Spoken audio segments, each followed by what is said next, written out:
youth activists. Good afternoon to Mr. Marcel Mendy, the Executive Director of the Sports Council, Mrs. Awaloum Jany and Sidi Drame of IOM.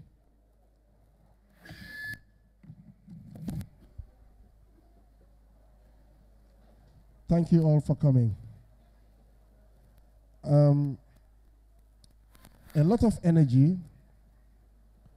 There is a lot of energy, and we put in this particular event to gather everyone here, and it was a very difficult period, but thank God we managed to pull it off, and you are all here.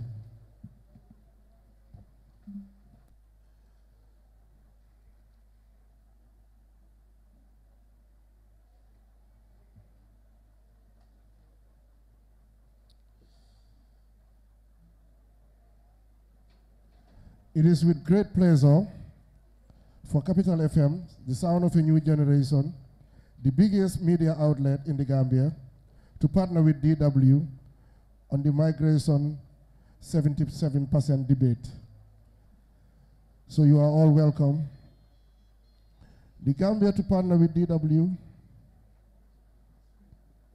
Capital FM, the sound of a generation, new generation, the biggest media outlet in the Gambia, to partner with DW on this important gathering that I believe will shape the economy and democratic future of our country as government stakeholders, civil society, organizations, NGOs, students, journalists, and the general public. We are all gathered here to have an in-depth debate on the 77%. We will focus on jobs, politics, the future, the Gambia being put into the microscope, a lot of energy, resolve planning, and dedication has been put to plan to see this day. I hope a strong belief that we will be successful. We will have a successful debate that will make a huge change in the Gambia and make impact to young people, to make impact to young people's life. We shall all leave this place with a clear picture of a migration and economic situation of the Gambia. And we shall find a way forward to develop this nation. I now declare this debate open. And I will therefore introduce Madam Annabella, the head of delegation for DW, to open the floor. Thank you.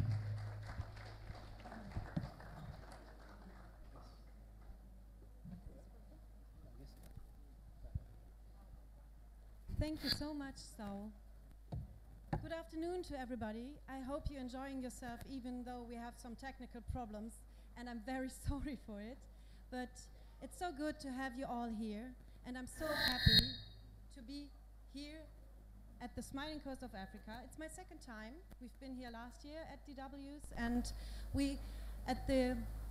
in the name of DW's and the head of the Africa Service, Klaus Stecker, I would like to welcome you to this debate.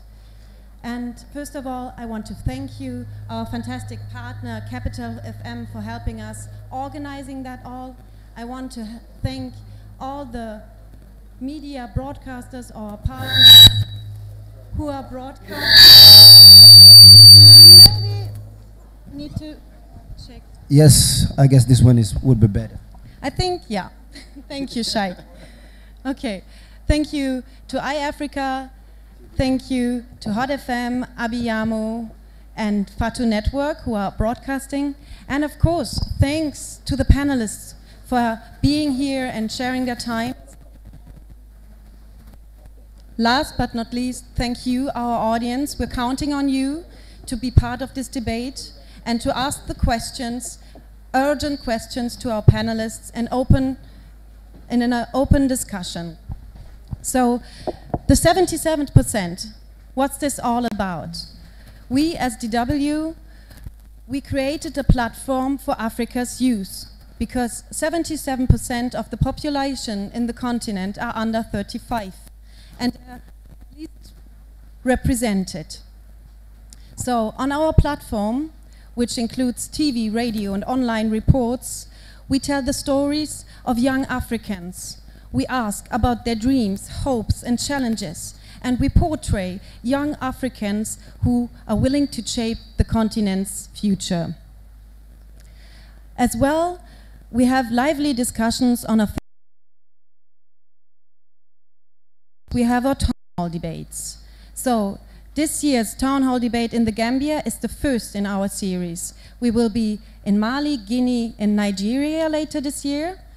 And last year we already been here, like I said, like I mentioned. And on last year's debate, we spoke about illegal migration in conjunction with our project, The Migration Dilemma. For this year, we thought we need to ask new questions. What comes after the dilemma? Many returnees are coming back to the Gambia, but are there enough jobs to provide a good living for them? What's their future? That's why we said we call this topic Futures, Politics and Jobs. So everybody in this audience, you're happy to ask everything what comes to your mind and to speak to our panelists. I'm very looking forward to hearing what's on your mind, and thank you so much for being here.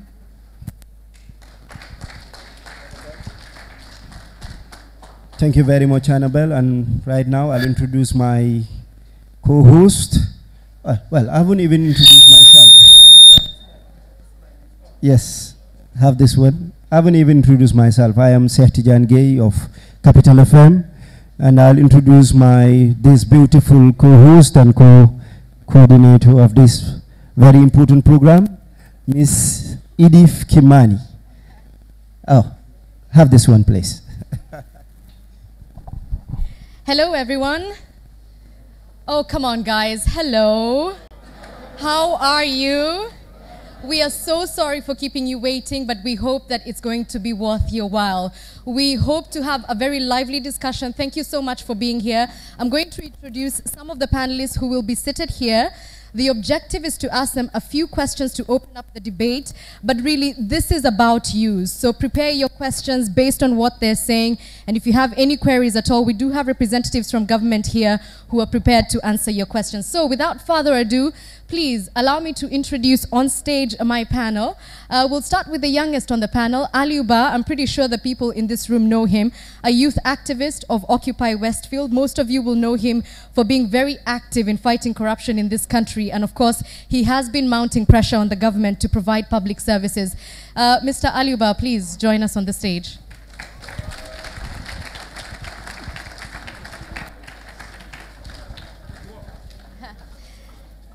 Next up, we have a very lovely lady. She's from the International Organization of Migration. You can sit wherever is comfortable for you. I don't think I need to express how big migration is in this issue, and she works specifically for awareness raising, making sure that people who leave the country know what exactly they're doing. So, Miss Awa Loom Jagne, please. I hope I said your name right, Jan.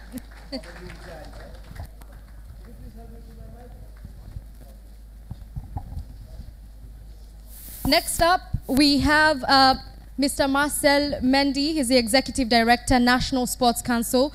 You'll probably know him working under the Ministry of Sports. Please join me on stage.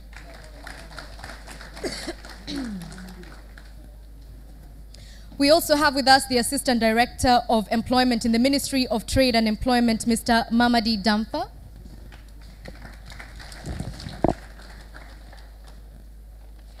And we're also joined by Kemo Bojang. He's an entrepreneur and he's actually worked very hard to ensure that people who come back from Europe and other countries have employment here, having founded the Urban Farmers and Beverage Company. Please welcome on stage.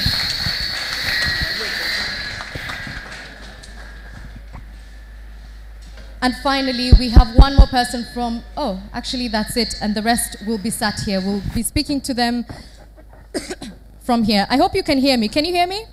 Yes. Can you please wave at me if you can hear me? Thank you very much. Okay, so let's get straight into it by speaking to you, the only other lady on the panel. By the way, it's really great that we have women represented here. Now, UNICEF says, and this is something that I found to be really interesting, that nearly 0.5% of the Gambia's population migrates every year from this country. That's the highest rate in Africa. I mean, we're talking about a fifth of the country leaving every year. Is this still the case, according to what you know from IOM? Okay. Good afternoon, everyone. Assalamu alaikum. Just to answer your question, we've been doing a lot of data collection in terms of... I'm sorry, please speak up so we can hear you. Sorry. We've been doing a lot of data... Can you guys hear me? Can you guys hear me? Okay. We've been doing a lot of data collection in terms of the whole aspect of returnees and people going and coming. So as of right now, I'm not exactly sure the amount or the percentage of people who are still going, but from the returning aspect of things, it has reduced significantly. Aliuba, you've obviously been very vocal in talking about what's happening in this country. What do you think the people who are here in this country and the ones who return are coming back to? Thank you very much. Good evening, good afternoon, everybody. You know, people leave because there's nothing sustainable, there's nothing that can hold them back. And when they go, it's not like when they go, things magically change. They come back to the same thing that they left here. And what they left here is hardcore poverty and dispossession and disenfranchisement that young people have continually faced in this society for the longest time. So it's not like they're coming back to anything new. They're coming back to something they left that they didn't want to be a part of. Okay, the last time we had a conversation here in the Gambia, it was shortly after the new government was elected. It's now been over a year. Do you feel like things are changing and getting better for young people? No. Why is that? I think it's multifaceted. What is happening is you have a government in place that it's so busy doing everything else which is not representative of the aspiration of young people in this country who form the majority of the population. I mean, there is no concrete project out there that any young person can point to and say is actually concretely helping the development of young people in this country. So, I mean, in a nutshell, there is nothing been done, and the reason it's not been done is, I don't know, it's up to them. Well, let's ask the representative from the Ministry of Employment, Mr. Mamadi Damfa. Aliuba is saying that the situation here for young people is not changing. Why is that? Do you agree with him? Well, thank you very much. I respect his opinion, but I do not agree with him. Technically, when the new government came to power in 2017, early 2017, series of projects have come up that are specifically for the empowerment of young people of this country. Key among them is the Youth Empowerment Project and also the 3Rs project at the International Organization for Migration, that is return, reintegration, and readmission. These projects were conceived specifically to take care of the returnees and also to curb illegal migration in this country. So when the new government came in February 2017, the first project that was signed by the new government was the Youth Empowerment Project that seek to at least curb illegal migration through the Mediterranean and the Sahara Desert. I think something has been done about it. And still now there are a lot of projects. As of recent as last week, we had another mission from ILO that are interested in having a project in this country that is going to concentrate specifically on construction areas in this country, agriculture, construction, and tourism to boost the local economy by using local materials for employment creation and improvement of livelihood for the young people of this country. Thank you. Respectfully, Mr. Director, you're talking to me about projects that sound really good on paper, but we have spoken to people on the ground who say that things are not getting better. So why is there such a disconnect between what the government is saying they're doing and what people say is not happening? Yes, maybe, you know, there are a lot of issues in this country. People are not adequately informed about what government is doing. Like, you're looking at the Youth Empowerment Project. Since its commencement in 2017, they've signed more than 15 MOUs with different youth organizations and also government agencies for the implementation of activities of the Youth Empowerment Project, specifically to empower the young people. The most recent one that was signed was in March 2018 that seeks to provide marketable skills for young people. They call it Skype, that's skills for employment creation for young people. And the target is to at least create or empower over 1,000 young people in marketable skills that will enhance their employability. Mr. Bojang, the director here is saying that the problem is really that the people sitting in this room don't know what the government is doing. Has this been your experience, particularly with people who are coming back to the country? Do they see these opportunities the government is talking about? Yeah, I think when we talk about the government, I think he said something very important. That is that people don't really know what the government is up to. And I think the government is to be blamed for that, because they have a spokesperson and then they have agencies in which could be used to inform the people of what some of the things that are going on. Yes, we have the Young Entrepreneurs, the Young People's Empowerment Project, which I've been fortunate to be part of. And secondly, there are a lot of other projects going on. But are the people that should be able, are the people who are supposed to gain from these things, do they know that these things are there? This is the problem that I think has been our main problem. So if they could communicate with people more, I think that would be the best thing to do, because you realize that these things, most of the average Gambians are not on social media or are not where these things are. So I think the government needs to double up and meet these people, because we are the 77%. So how do we make these people part of the problem-solving thing we're doing? All right, let's come to you, Marcel. We're hearing that, you know, it's a communication problem. There's a breakdown of communication. Is that how you see it from where you sit in the National Sports Council? Thank you so much. I want to agree entirely with that. I'm sorry, could you please speak up? Thank you so much. I was just saying that I want to agree entirely with them. I strongly believe that it's a problem of communication. I think we need to, or the government needs to find a better way of communicating to the masses. After all, I mean, if you have projects, or if you're doing something for people and they don't feel it, they don't know about it, I mean, it's tantamount to nothing, really. So I think government has to improve on that. Government has to find a way of communicating to people better. Another thing that I think here is the problem is the fact that, you know, we need to have a coordinated approach. So many things are happening in silos. So many things are happening in different places, in different areas, by different players.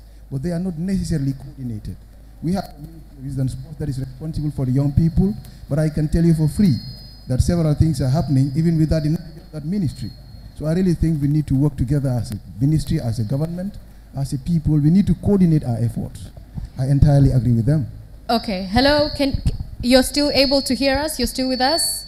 I just want to check with you if you agree with what the minister is saying. If you think it's a communication issue, please raise your hand. Did you call me minister? Oh, I'm sorry. I am not minister, by the way. I meant the director. If you agree that the government is doing something but you're not aware of it, please raise your hand. If you think the government is not doing anything at all, please raise your hand. So we can see that it's split 50-50. When we come back to you, we have an issue of returnees at the moment. A lot of Gambians who left the country, who are now coming back, either forcefully repatriated or deported. Does the IOM provide repatriation funds for them, or how does that work? Okay, thank you for your question. So, just to give a brief background, IOM focuses on various aspects of intervention, and one of them is migrant assistance. So, in this context of the Gambia, we have a joint initiative with the EU, and it's focused on migrant protection and the reintegration. So, in terms of this, we do support returnees who come back from various countries. The EU joint initiative is in 14 countries, mostly in West and Central Africa. And so when returnees do come back, we help them with in-kind assistance. In-kind, let me clarify, is, let's say for instance, a returnee comes back and wants to go back to school. IOM will provide that opportunity. A returnee comes back and wants to establish a business. IOM will provide that. But we don't give cash. So, yeah. What are some of the challenges that, some of the other challenges that returnees are facing, Bojang, because you work directly with them and trying to give them employment? I think it all comes down to what we were saying, that most of them don't really know that these things are there for them. So it has to do with the orientation. Secondly, I think in as much as the returnees are being helped, these other social organizations or these other social enterprises that are also in direct contact with the returnees and have been helping the returnees out, should, I think there needs to be a way where the IOM can work with them and see that these things are done the way they should be done. Because, for example, I work with them, and then at the moment we have 2 of them that we're working with, and I don't know that these things are there for them. Yes. Well, we have quite a few people who have returned to the Gambia, having migrated previously. We'll be keen to hear from them later. But Aliuba, do you think that all these efforts are enough? Because the IOM is saying we're doing our part. The Sports Council is saying we're doing our part. The ministry is saying, in fact, we're doing so much, you just don't know about it. I mean, you know, the whole point is, I will have to disagree with this whole communication thing. Hello? Hello?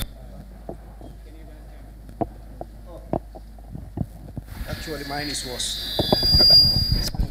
Yeah, hello? Can you hear me? Yeah, I think where the problem is, it's not just communication. We cannot boil down the entirety of the problem to communication. The problem is deeper than that. You cannot come out of tyranny. You cannot come out of a system that has stifled the flow of information for 22 long years, and then you want to sort of regurgitate that system. And that's what's happening. If you're saying there is a problem of information, of communication, then you are telling us that we have the same system that was there from the beginning, and that itself is problematic. It's like a whole other discourse in and of itself. Now, as for what was your question? Let me ask you a more pointed question. What is a problem for you as far as you're concerned? Because I know you have a lot of issues with the government right now. Please, air them out. This is your chance.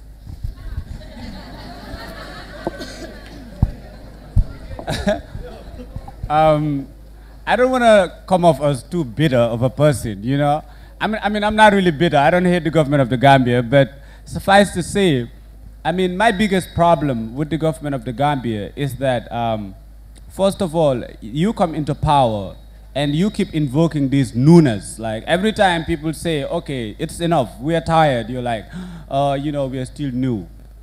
And that is a problem, because you cannot keep invoking newness again and again to sort of, you know, it's sort of this escapism that happens, this sort of, you know, trying to zone out from the problem, burying your head in the sand. This is one big problem. But I think the biggest problem of them all is there is no sort of connection. It is not a communication problem, it's a connection problem. The masses and the government, there seems to be a gulf. You have a president who hardly ever speaks to the masses. He can go and do speeches at the Commonwealth, at the UN, and all other places. And you know, there's a couple of conferences I've seen him speak, but when it comes to, you have a state broadcaster, you have a state TV, you have, if you want, you can have a syndicated program, and you can speak to our people. He is not speaking to us. He is speaking to everybody but us who put him there. And this is a problem. And the second biggest problem is electricity and water. And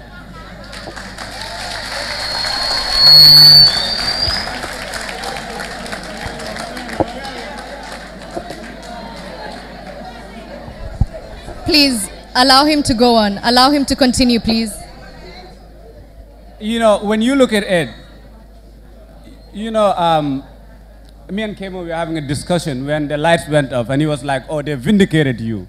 You know, you cannot have a developed society in in this day and age without proper electricity and proper water supply.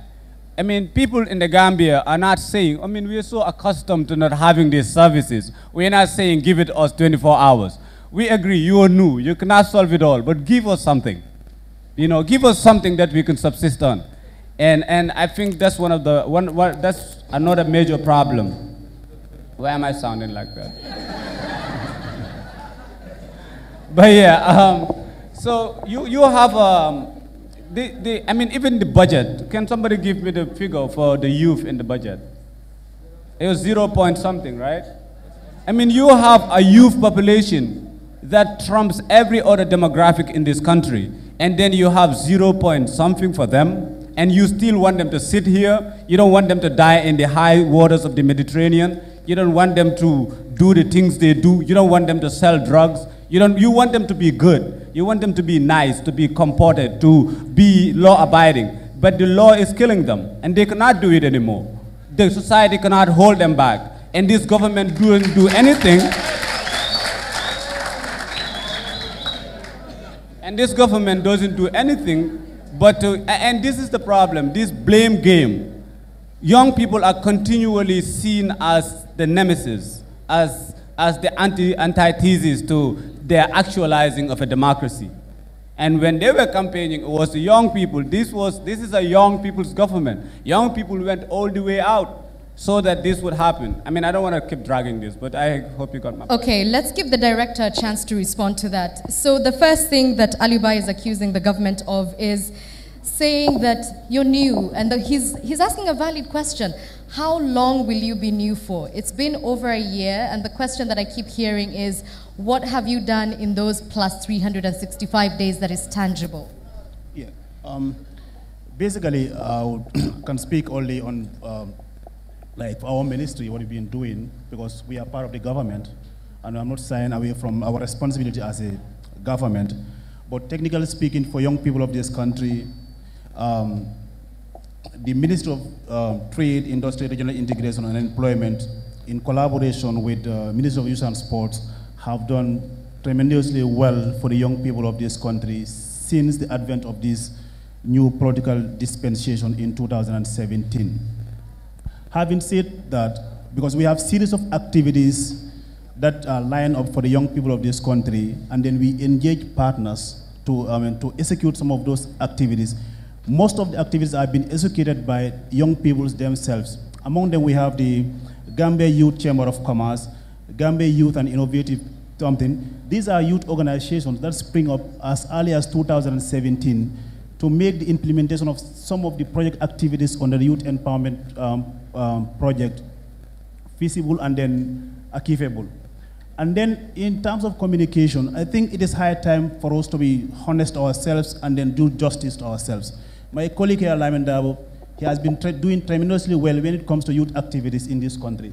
At any point in time, when people return from Libya and Niger, they organized at least 1 week orientation for any batch of young people that were returned from Libya and Niger.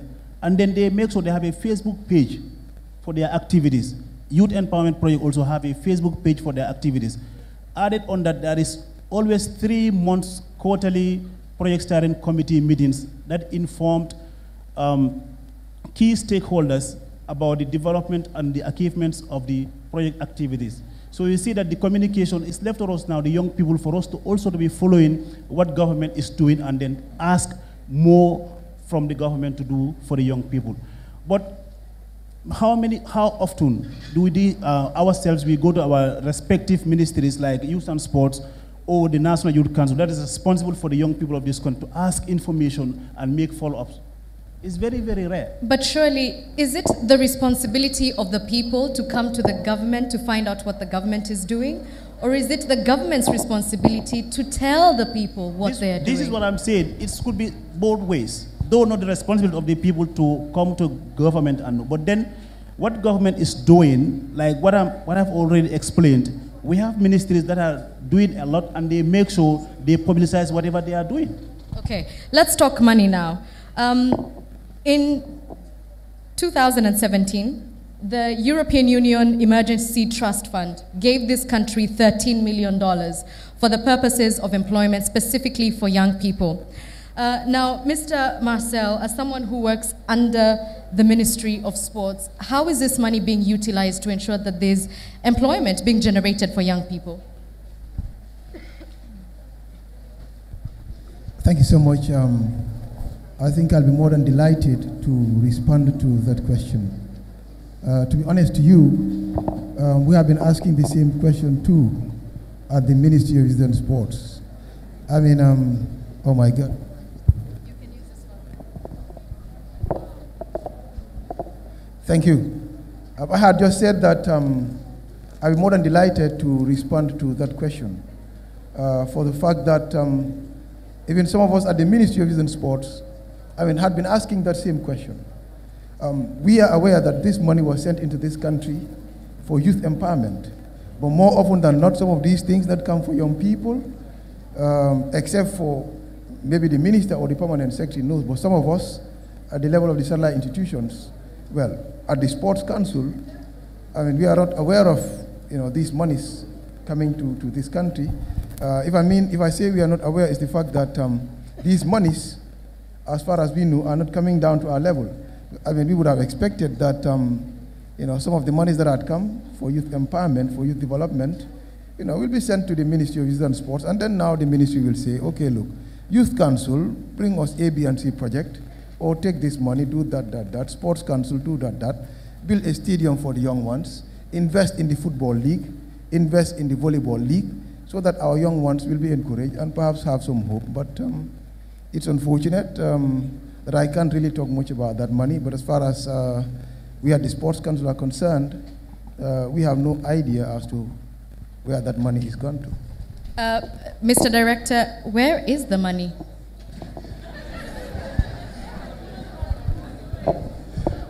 Okay, thank you very much. I think we also have to understand one fundamental thing in terms of project, how projects are conceived and how project resources are used. The 13 million euros that you are talking about came in two different forms. First one was the 11 million euros that was purposely for youth empowerment project, and the main objective of that project is to curb illegal migration. The other 3.9 million euros was purposely to do reintegration, readmission of returned migrants. And then if you look at the projects, when they were being conceived, the first youth empowerment project, that was the time many of our young people moved or embarked on these long journeys to the European countries. Then at that time, whether they are going to be returned in mass or whether they're going to be returned in that large numbers was not expected. So when most of them were stranded in Libya and Niger, they couldn't transit to their final destination of Europe or Italy in particular. So eventually, they couldn't transit, they have to come back. And most of them came back voluntarily with support of IOM. So when IOM brought them back, that was the time this other 3Rs project was conceived, and then it was given to IOM for implementation. But they're doing the implementation in collaboration with government agencies, with government departments and others.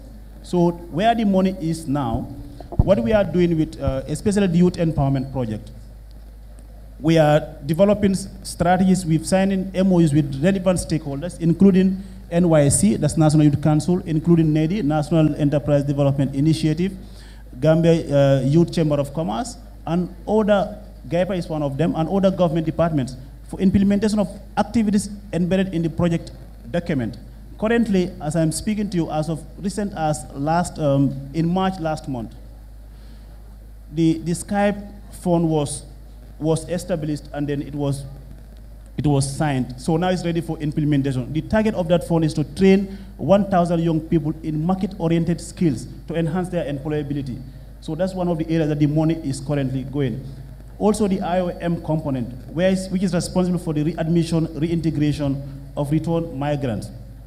They are receiving project proposals from training institutions to enhance the skills of these young people.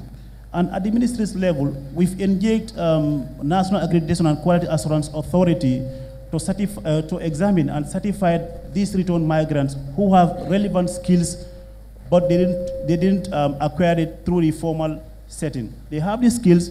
We want to access them now and then give them certificates so that they become employable to enhance their employability. So these are the areas that the money has, or the money is now. So the money hasn't been spent yet. It's in the pipeline, in the works. works. The money is being spent. The money is being spent.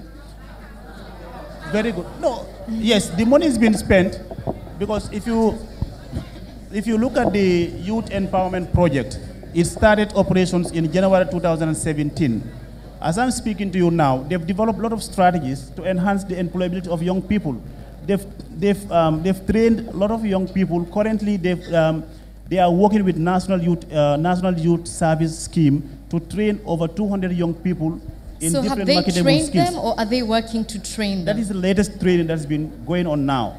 They've already done the recruitment. Now it's just for them to place them in different training institutions. Okay. Also, I think I'm going to stop you there because I would like to open it to the public in just a short while. But yeah, I know Mr. Marcel wants to say something about that, so we'll give him a chance, and then Sheikh, we can get initial feedback from the audience. Thank you. I am aware, like he was putting it, that some young people are being recruited or have already been recruited, and have gone through some training and all that. Very good, fantastic. I applaud that. But some of us in the sports are saying that some of the money too should have been invested in developing our sports. I mean, can anybody tell me a job that can earn someone a salary bigger than that of Messi, bigger than that of Neymar, bigger than that of Cristiano Ronaldo? So let's also invest in sports. Of course, it is good to invest in some other areas, but I am saying, or we in the sports sector are saying, part of the money should be invested in the sports.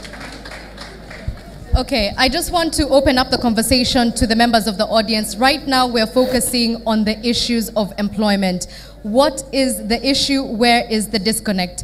If you have a question, please raise your hand, tell us your name and where you're joining us from, and Sheikh will come to you. Yes, thank you very much, Edith. But before we go to the general public, let me first engage the chairman of the National Youth Council, Mr. Lamin Dabo here. Certainly, he must have an idea where the government have funded any kind of project that he proposed government to do. Mr. Dabo, can you please do that for us? All right, thank you very much. Just to quickly respond to the question, where is the disconnect? I would say the disconnect starts the first week the new government took power. The moment they signed the YEP project that it was announced was where the disconnect started. And I'm saying this for a few reasons. There's a common notion in the community with our young people, with the population, that EU gave 13 million to Gambia government. In the media, it was projected that Ministry of Trade signed 11 million on behalf of government. Or Ministry of Interior signed 3.9 million on behalf of government. But we ask ourselves, is this money from EU in the treasury of Gambia government? Many of us don't know. This money is not in the treasury. But what has been projected from not only what has been stated in the media, it's like if this was like a budget support that is in the treasury managed by the Gambia government, which is the first disconnect, which we need to correct. The 11 million euro project was not a project that EU gave to Gambia government, was a project that EU signed with ITC, International Trade Center. So is the account, is the organization that is wholly accountable for the utilization of that fund. So they come to this country as an international organization to work to address and achieve the objective they set forth in that proposal they agreed with EU on. But they cannot do this alone. They say we will work with government through this ministry and this ministry. I will ask a question. If Action Aid the Gambia have resources from EU and it's not in the treasury, is that money you go to Ministry of Trade and say, where is this money being implemented? This is one scenario. This next scenario is the 3.9. The 3.9 million money is with IOM not with Ministry of Interior. The money is with IOM as an international organization that is as a UN organization specialized in migration management. So the money is with them. They also work with country as an international organization responsible for migration to also work with line ministry that is implementing or responsible for migration matters. That's why they are working with Ministry of Interior and other agencies. So the fundamental disconnect starts from there. Because in the media, what was projected, even when IOM and Ministry of Interior was signing the management, is like if the money is presented as if the money is in the Ministry of Interior's account, which is not right. As of today, Gambia government, in our treasury, I will say, there's no money from the trust fund that is in the treasury that Gambia government appropriate to its agencies or to its ministries. So it means Gambia government as a stakeholder or as a partner works with other international organizations who are delivering their program based on what they agreed with EU. Should Gambia government have a project? Should Gambia government look at its tax and appropriate some resources for migration management? These are questions we need to answer. But I think that's the first point of disconnect. The second point of disconnect is the issue of the communication, which we must acknowledge. I work for National Youth Council under the government of the Gambia, but I must acknowledge the fact that we are not communicating as expected. You know, the reality is if we don't accept, our problem, we will not be able to provide solutions. This is a challenge. It doesn't mean that we have a television. Today, I can tell you a lot of people will be watching television, but most of these young people, in fact, spend more time on their phones than they spend on their televisions. Yes, even here, we are talking here, some are on their phones already. So if you want to reach out to young people, you want them to know what is happening, we must devise strategies to communicate with these people. So there must be targeted communication for young people and targeted communication for the old people. It cannot just be an, almighty formula. I will do this and that is how I'm supposed to communicate it. That's not the case. It's not just about the print media. Sometimes there are places, let me say in this country, who don't watch GRTS, who don't read newspapers, who even depend on word of mouth. Where are we? How do we reach those people? Are they not Gambians? Thank you. Thank you very much, Mr. Dabo, for those deliberations. Well, yes, I think he's a representative from YEP, that is the Youth Employment Project. You also need to tell us something. The money that came to you, how did you spend it as well? Thank you very much, Chair. Good evening, honorable panelists, the invited guests. Perfect. But then I think most of the discussion was centered about YEP, and I think I can take about 5 minutes just to use this session as an orientation, a sensitization, session both for the panelists, some of them, the media, as well as the invited guests. My name is Babu Garsala. I work with the International Trade Center, and the name of the project is the Youth Empowerment Project. This project is a EU-funded project under the EU Trust Fund for Africa that is going to be for 4 years, starting from 2017 to 2020. The project's main aim is addressing the economic root causes of irregular migration, not to provide reintegration support. There's a different project for that, but this is to address the economic root causes of irregular migration. Now, when we talk about jobs, I think it was even misconceived. The project is not here to create jobs. We're not here to build factories to employ people and pay them wages. We are here to improve the employment opportunities for young people, foster entrepreneurship, and then develop the skills for young people. We are doing this all with over 25 partners all over the country.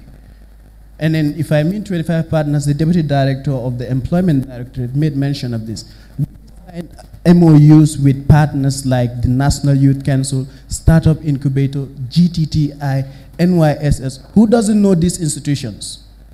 I think every one of us here know this institution. The project is not here to create any institution new. It is here to strengthen the capacities of institutions, give them the needed resources to take care of their programs, which is meant towards youth empowerment. This is what we do as YEP. We don't just stop from that. We create the enabling environment for youth by also defining a strategic path for them. In this case, we have developed the strategic youth and trade development roadmap, looking at 4 different areas: ICT, tourism, entrepreneurship, as well as some technical training provided. We don't also stop from that. The executive director of the National Sports Council is here, and we are doing some sort of initiatives under the sports package. And this is something that has already reached his table, and then it's finalization shortly. But if it comes up, it's also going to bring much opportunities for those who are actively engaged in sports. So I would love to cut this short, but I would also be here to answer any sort of specific question that is related to YEP. I know we were not invited as a panelist, but subsequent ones we would want to sit there and take questions directly. Thank you so much. Right. Some very prominent points raised that the YEP project is not here to create employment, but actually to train people. And then, of course, Mr. Babo have also spoken about the fact that many people don't use television and all. But I guess Mr. Damfa made mention of a Facebook page that you've created in order to sensitize backway migrants and, of course, talk about it. I guess some of the things that the general public will ask about is why that National Youth Council also create a very vibrant social media outlet in order to communicate to people. But let me start with you, sir. Your name and where you're from. My name is Mohamed Jeng, a student of the University of the Gambia, Faculty of Law. Raise your voice, please. Yeah, my question could have been that. I'm sorry. Let me just have that. Thank you for giving me the opportunity to express my right to freedom of expression here today. Thank you all. My question that I was about to ask has already been clarified by the speaker, so I don't see any other question I could ask. I was about to ask about the comprehensiveness of the development project initiated by the NIF government through the $30 million that has been initiated, but it has been clarified. So thank you.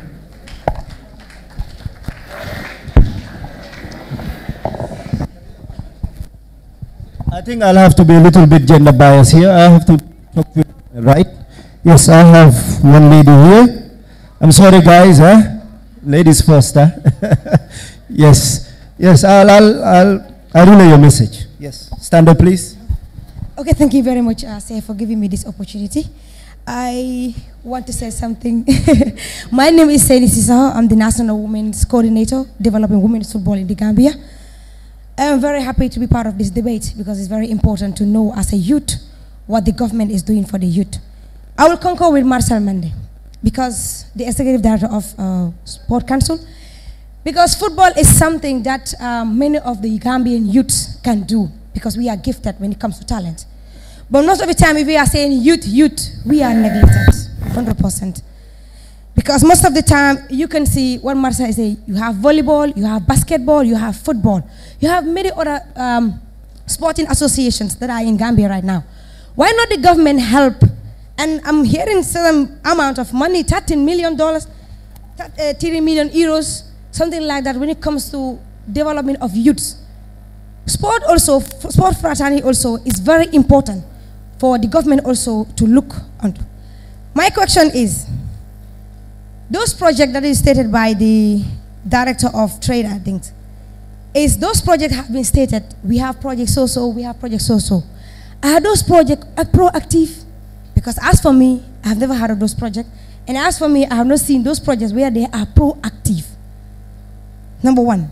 Number two, if we check the youth and sports budget, when we checked, is very, very little. I think the government also have to work on that. Because that budget is very rich, because you can see the other sectors. And I can say one of the most important sectors when it comes to government is youth and sports, because we the youth, we make changes, and we are the one also who have the power to support the government as well.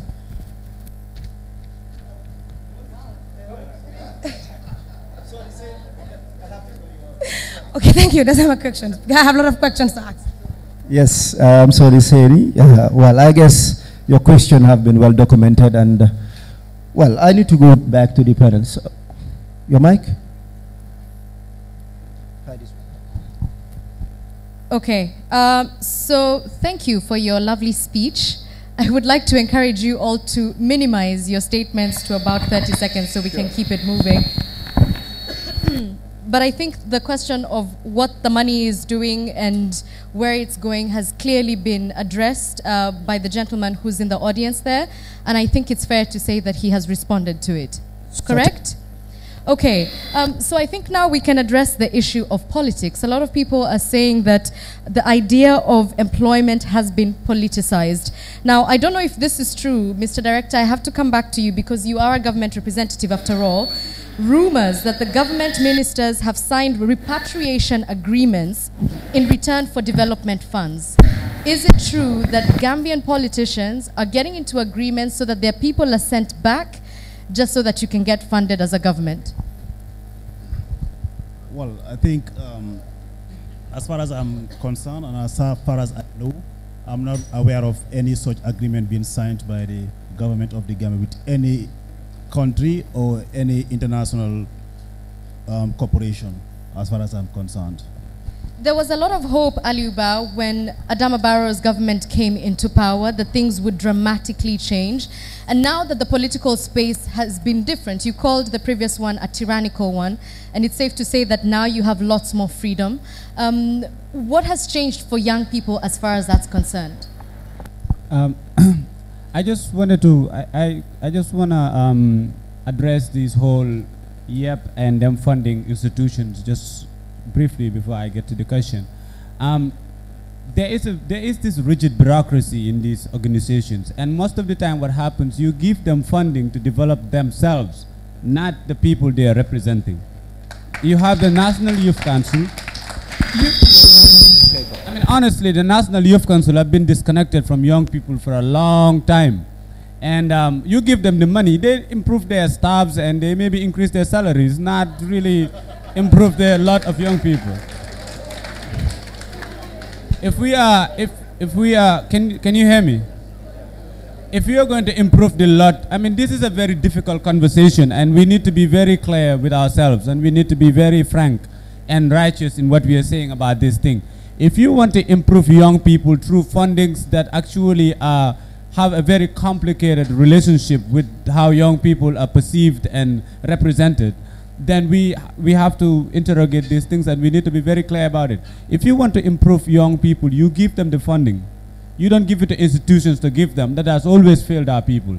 Institutions don't give funding. It trickles down and before it reaches the last person, it's all gone. In that case, let me ask Mr. Du Bois to respond, because you are saying directly to him that his organization is using that money to, I don't know, buy cars. No, I'm not saying. I mean, I'm assuming based on a track record of institutions in this country. I mean, that's, I was giving an example. I'm not saying that's what they're doing. I'm saying that's what we have seen being done. Now, it's this might look like a reiteration of that thing that has been happening, but I'm not saying that that's what they're doing. Okay, so lots of red tape, meaning that there's no trickle-down effect. All right, thank you very much. He kind of retract that allegation.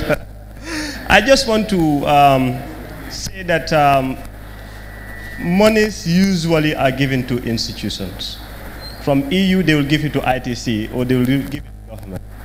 So, in whatsoever way we go, we will definitely go through institutions. One advice that I will say, I will definitely add, is the fact that we cannot work in solo. And I think that's the most important thing for Aliu and Co. to be part of groups and be able to organize ourselves as young people to be able to work and not only demand, but in fact benefit from most of this. Sometimes, as a council, we go beyond organizations to individuals. There are individual calls that people with interest can apply. But let's say with the YEP project, the only funding we received from YEP was to train 25 young people initially to become guidance and counselors that we are providing support to the returnees as they arrive. The second one was to provide orientation for 300 returnees on opportunities available for them in this country, but also basically to make sure that they reconnect among themselves in a way of reintegration. because we understand they all came from different backgrounds and they need opportunity. But those are the funding we receive. But all right. So far, I'm sorry, I have to cut you short because it was Aliu's turn to answer. Yes, and I would like you to tell me how political freedom has changed the lives of young people, if at all, in this country. I mean, there's been changes, and we have to acknowledge the changes. I mean, more than any other time in our history, from the past 22 years, young people are speaking out. I mean, it would be inconceivable for us to be sitting here in April 2016 and discussing and calling, I mean, righteously or rightly saying that the president is not speaking to the people. It would have been really inconceivable. But I mean, there's been improvements in that young people have, I mean, apart from freedom of speech, I really don't know what have changed for young people, honestly. And there is that improvement. And also, you know, when people find their voice, things start, the conversations start. And I think there's been a lot of improvement. But honestly, apart from that, I don't know what have changed for young people in this country. So let me cut you short. You can follow us on Twitter, hashtag the 77%. You can follow us and then make your contribution. Olimade, I guess you're no longer mad at me, eh? Carry on. Okay, so you're saying something really dramatic here, that apart from freedom of speech and expression, there really is no difference between this government and the last. As an entrepreneur working to create jobs here, do you feel like the investment climate has changed? When it comes to my own aspect, I think... Please speak up. Yes, when it comes to my own aspect, well, my business started when the new government came in. So I think that's one thing. Maybe it came with the hope that the new Gambia came with. But since the business started, we've seen how, because now we've seen so many people come back home that have been in exile, that have laid outside, and we've seen a new attitude in Gambians appreciating Gambian things. So this has been able to help us a lot. And well, in as much as the government has not been communicating with us, the projects like YEP have been here, and I've benefited from YEP. But I think we have been going around in circles, and we have not really talked about the root cause of all of these problems we have today in Africa, or for example in Gambia. For me, or in my opinion, I think it all has to do with our educational system, because we have been made job seekers. We have not been made, you know, job creators. So let me turn the question around back to you. What can be done then to reverse that and to break that cycle? What can be done is we need to be able to let young people make decisions on their own, one. Secondly, we need to be able to create the space for them to have conversations. Three, we need to overhaul the educational system, because, for example, I am a student of the University of the Gambia, and you talk to a lot of people in the UTG, what they want is just to survive, because that is the main thing in Africa. It's just to go to uni, finish uni, have a degree, and have a job. It's a cycle that we have all lived in. But how are we going to make it possible for young people sitting here to be able to have that idea of themselves, or that idea to be able to create new things? I think this is what we need to be focusing on, because when you look at it, our educational level, our educational system has failed us for the longest of time, because it has been a copy and paste system from colonialism up to date. So I think these are things that we need to really consider and give young people the voice to be able to make things work. Ask them what they want, not give them that opportunity. Just ask them. We don't ask for a lot. What we just want is to be heard. We want to be there when the dinner is being served. We don't want to be given our dinner in a plate. So this is what we're asking for. Right. Mr. Marcel, as part of a new breed of leadership, a young, vibrant one, how does it feel to sit here and hear young Gambians saying that it's just the same old story? Thank you so much. I mean, I think it's quite encouraging. I mean, like you rightly mentioned, in the past you could never think about something like this. So the fact that we can now have a platform like this and discuss issues, I think it's quite encouraging, and I'm quite pleased, and I'm sure my colleagues here, are quite pleased to be here to listen to what young people have, what they think, or how they think about government. This will go a long way to helping improve whatever is available for now. But just before I conclude, I want to, just an addendum to what he's been saying. I think, the reality is that, like he was saying, I mean, we got to be honest with everything that we are doing. We got to be honest to the young ones. I mean, the era of lip service should just be over. We can't just remain here and talk and say youth when we don't invest in them. I'm a firm believer of this. He who loves the young one does more than talk about them. We can't just keep talking about young ones when we don't invest in them. We got to invest in them. And one way of doing that, is to ensure, like he said, ask them what they want. We have several organizations, international and local, but they come and say, our intervention area is entrepreneurship, agriculture, Are these what our young people want to do? Let's invest in areas that our young people are interested in, then we can get the best out of them. But if we don't, and we be just wasting money. Another thing is that, we need to prioritize youth matters. That is fundamental. Often we say young ones are the future leaders. I tend to disagree. Young ones, in fact, are already leaders. So we got to prioritize youth matters. We can't just continue talking about youth, like I said earlier on. We need to listen to the young ones. We need to know what the young ones want. Then we can tailor-make whatever interventions to their wishes and aspirations. Until and unless we do that, the status quo will remain the same. Okay, in that case, let me ask the young ones, as you're calling them, what exactly it is they want and what exactly the problems are. Sheikh. Yes, thank you very much, Edith. Yes, I'll have to go further back because I think I spent a lot of time here. What do young people want? What actually do they want? Yes. Well, let me get to him first. I'll get to you. All right, stand up, please. But let it be very short and precise, eh?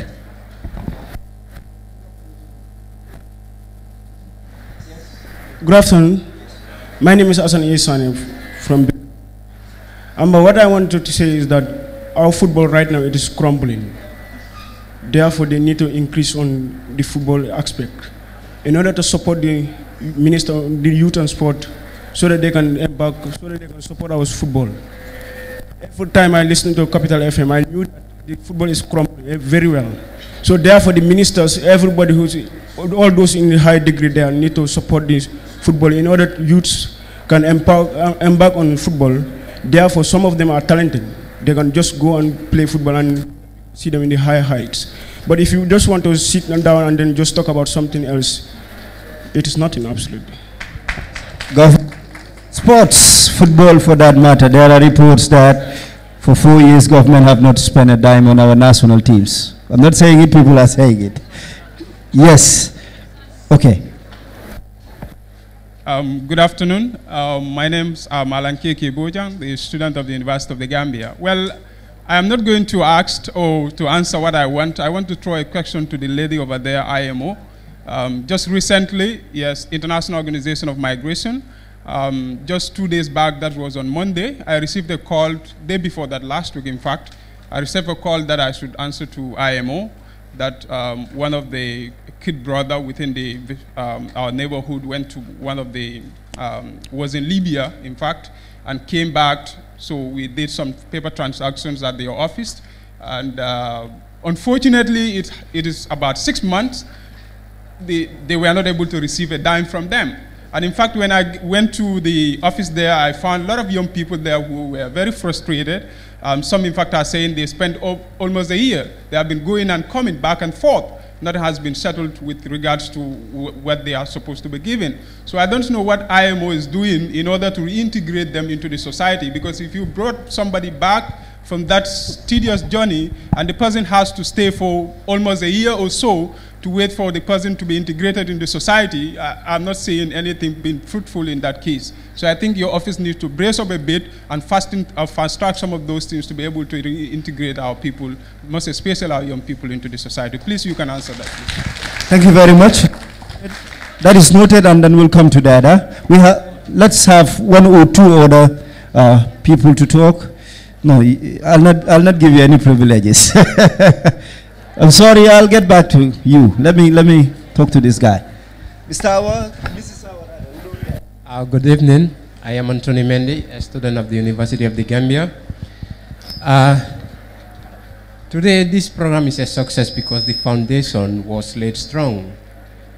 So I also want to acknowledge that the Gambia will be a great nation in future coming years if the foundation is strong.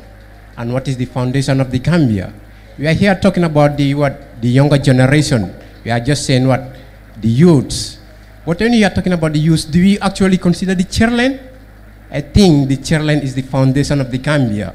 If the Gambian government should allocate an amount, or let's say, if the Gambian government should at least budget for the children, for our Gambian children, I think there will be changes in this nation. We are here talking about jobs, politics, and future. But the future, are we considering about our children? I think the children should be considered. The children should have their budget. At least 50% of the budget should belong to the children, so that the country will go forward. Thank you very much. Yes, just give. I'll get back to you. I'm sorry. I'll get back to you. That is why everybody. All right, Miss Awa, compel. Yes, the floor has been directed to you. So can you please shed more light on that? In regards to your question, sorry, I didn't get your name. So as you know, we are here for 3 years, 2017, the project is for 3 years, from 2017 to 2020. So when this project was being initialized, the target was 1,500 for the amount of 3 years. But in a matter of 6 months, we have brought back 3,000 returnees in 6 months. So, as I stated again, this project is for 3 years. So we've doubled what was supposed to happen in 6 months. We did it. So exactly what I'm trying to say is, we understand it is a backload, which is our responsibility. We only were supposed to take care of 1,500, and it has fluctuated to 3,000.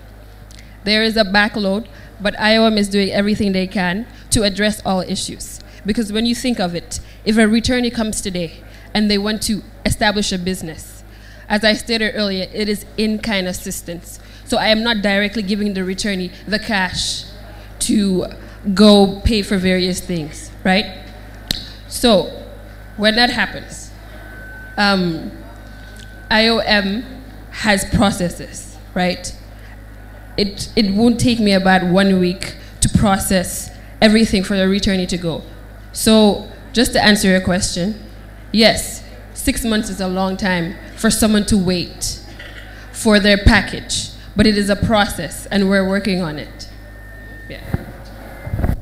The process is long, it takes a lot of time, they're working on it. I guess some have to say something about that. Let me be gender sensitive or gender biased and give this lady the platform. Yes, is it right? Well, this is why we call it Fasa Fas. Yes. Can I have the chance to face them? Thank you. All right.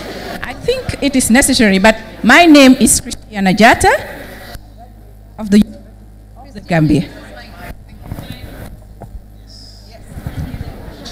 And indeed, I believe most of you who are seated here, one thing that is prompting so many people not to act is because of this time limitation.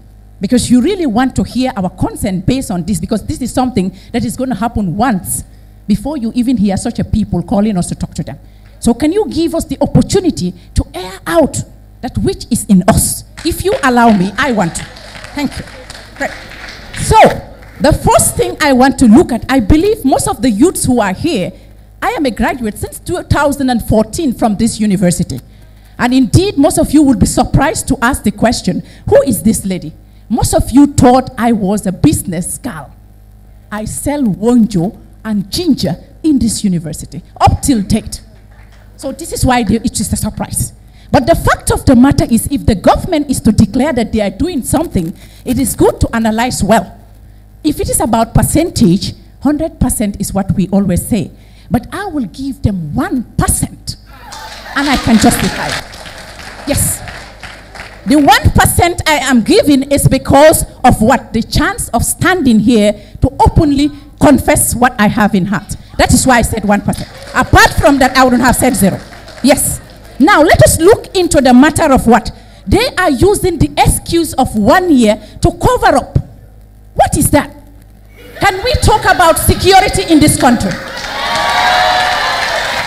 Every day there is a report to tell us that people are being hijacked in the streets. And indeed, I have never had any of these offices or even our president is being threatened by anybody. So he's well secured. There is nobody in the State House who is troubled. So why is it that we are left behind and we are picked up in the street like cockroaches? So does 1 year justify such a thing for us to say we wait for 10 years in order for us to be secured? Then let the State House be troubled. And then we believe that there is no security in this country. Yes. Now, the other issue about 1 year security they are declaring is about comfort. They will always give the excuse of there is no funding, there is no funding. But can you tell me, since they ventured in these offices, they have been given so many things, per diems, moving up and down. Why not they give us the excuse to say that, well, we are poor, there is no money in our offices, let us reduce our salaries and start afresh. There are vehicles, you will have 20 liters of fuel. And at the end of the day, just look at this, they have bottles and teas. We are seated here. Is that not a privilege, brothers and sisters? It's not just. It's not just. And it's not a honest way. I will talk about again the privilege of what? Security. When it comes to also the aspect of what? Communication, as someone declared here and said communication is a problem. I am so much happy here that you guys are here and you are a witness to what was going on and off. Didn't you see that? What is the cause of this? I will ask this question. Has NAWEC been changed since Jammeh's regime up till date? I will confess something that I went to a forum and they were talking about additional of what? Tariff. They want to increase the tariff. I was the same one who stood and attested to that. But the tariff was increased. Has there been any change? Is NAWEC still not with us? Are we not switching on and off? Most of our gadgets now in this country, we use electricity. So if I'm a business personnel, how do you expect me? Allow me, please. How do you expect me? Yes. How do you expect me? If I am a businesswoman and my fridge is not operating, how do you expect me to sell and be productive if I am going to now these employment organizations and tell them that I want to be a businesswoman and I want to sell ice? And NAWEC is not supplying electricity. How much does it cost for me to have a generator when I'm going to be given only 47,000? Can I buy a generator for myself? Thank you. So now, finally, the issue about what? Water. These days, I believe if you are not encountering that, I have that in my house. You will call it toilet flush. Toilet what? Flush. I believe we can transform those names and call them bucket flush. Yes. Let them dig wells for us. It's not, we go a whole day without water and you go, one person will go to the toilet and sit there, put it there, another person comes and put it there. Now tell me, what is the positivity of what you are doing? Is this all the excuse of 1 year for us to be going to our toilets and put it there in our ashes and then these dirty things will be in there because of lack of water? Does 1 year justify that? I will just say thank you to Mrs. Ebu Thomas. She was the one that picked me out of this street in Selin to tell me, sorry, let me give you courage. Can you go into journalism? These are some of the things that are worrying young people.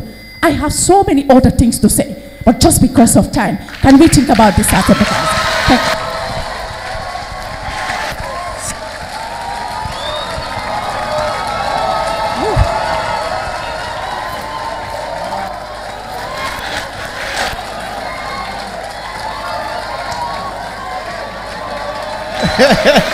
Wow, wow.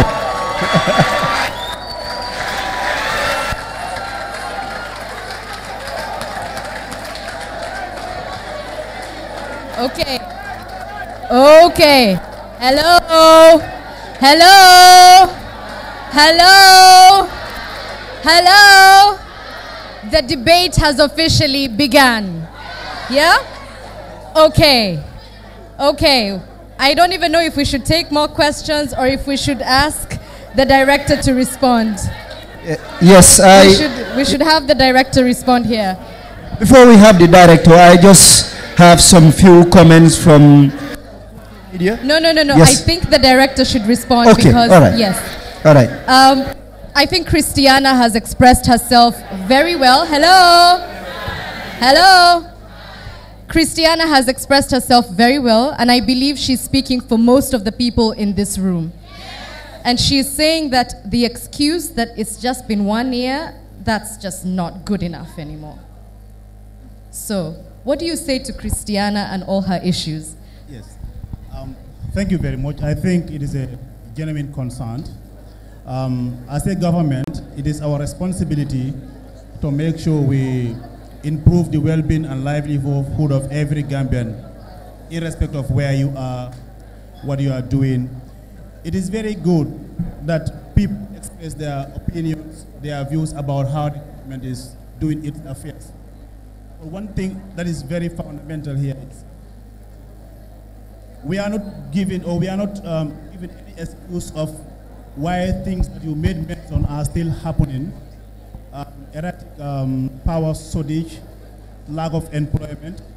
In your case, a university graduate since 2014, almost 4 years down the line, without any job.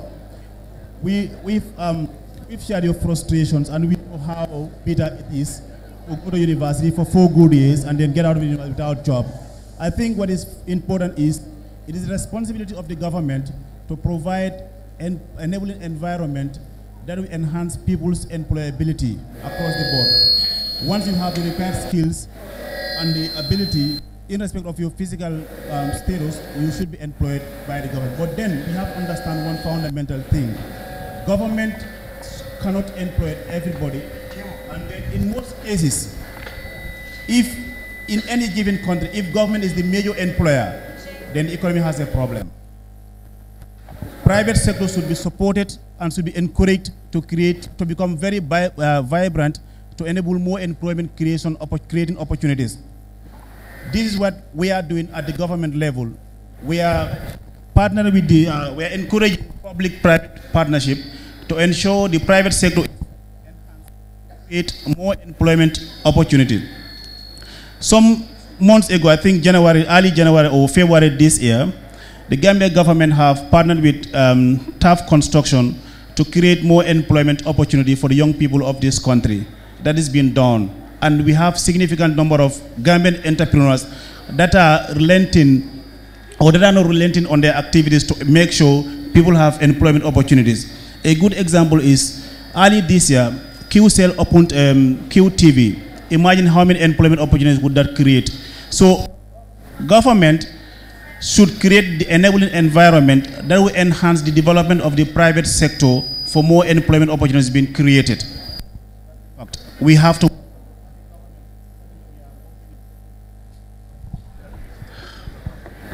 Did you give up halfway through your... No. Can I change my place? All right. As a government, we are doing that. Currently, we've also, we are working with UNDP to enhance the capacity of the private sector players for more employment creation by building the capacity of the private sector players. Example, Gambia Chamber of Commerce, we all know is the private sector representative. So we are enhancing their capacities to make sure they energize the private sector for creating the enabling environment to enhance more employment opportunities being created for our young people. It is a concern for the government because we have a very high unemployment rate among our young people. Thank you.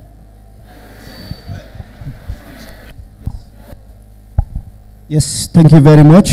And let me just read some few comments from our different social media outlets. We have a comment all the way from Uganda. This one says, jobs mean survival. Without them, people are forced into activities that harm humanity. So whoever wants to solve global problems must fight joblessness. We have another one all the way from Brazil. Oh, it says we have had promises, but nothing is happening. How does the government plan to provide alternatives to Gambian so that they can create jobs? Comment from Mbazira Dina. And by the way, you can of course make your comments through our different social media outlets, but more particularly Twitter, hashtag the 77%. But guys are not talking about issues of justice here. Nobody is talking about it. And then of course, certainly we have issues of justice here. Recently, we have the organization of people that have been affected by the former regime and all. Some of them are even demanding that the remains of their loved ones have not yet been given to them. And I know for sure this is a very, very, very important and serious issue. And then we also have the representative of the Minister of Justice here, who is Dr. Bolo Carroll. Henry, I'm sorry, Mr. Carroll, Dr. Henry Carroll. So, Mr. Carroll, I'm giving you the platform to, of course, give us some of the, yes, here. Oh, you want, of course, Mr. Carroll. I'm giving you the platform to give us an update about some of the strides that this new government have made when it comes to justice. Yes, just you can just stand over here. Yes, everybody will listen to you, Mr. Carroll. Yes. All right.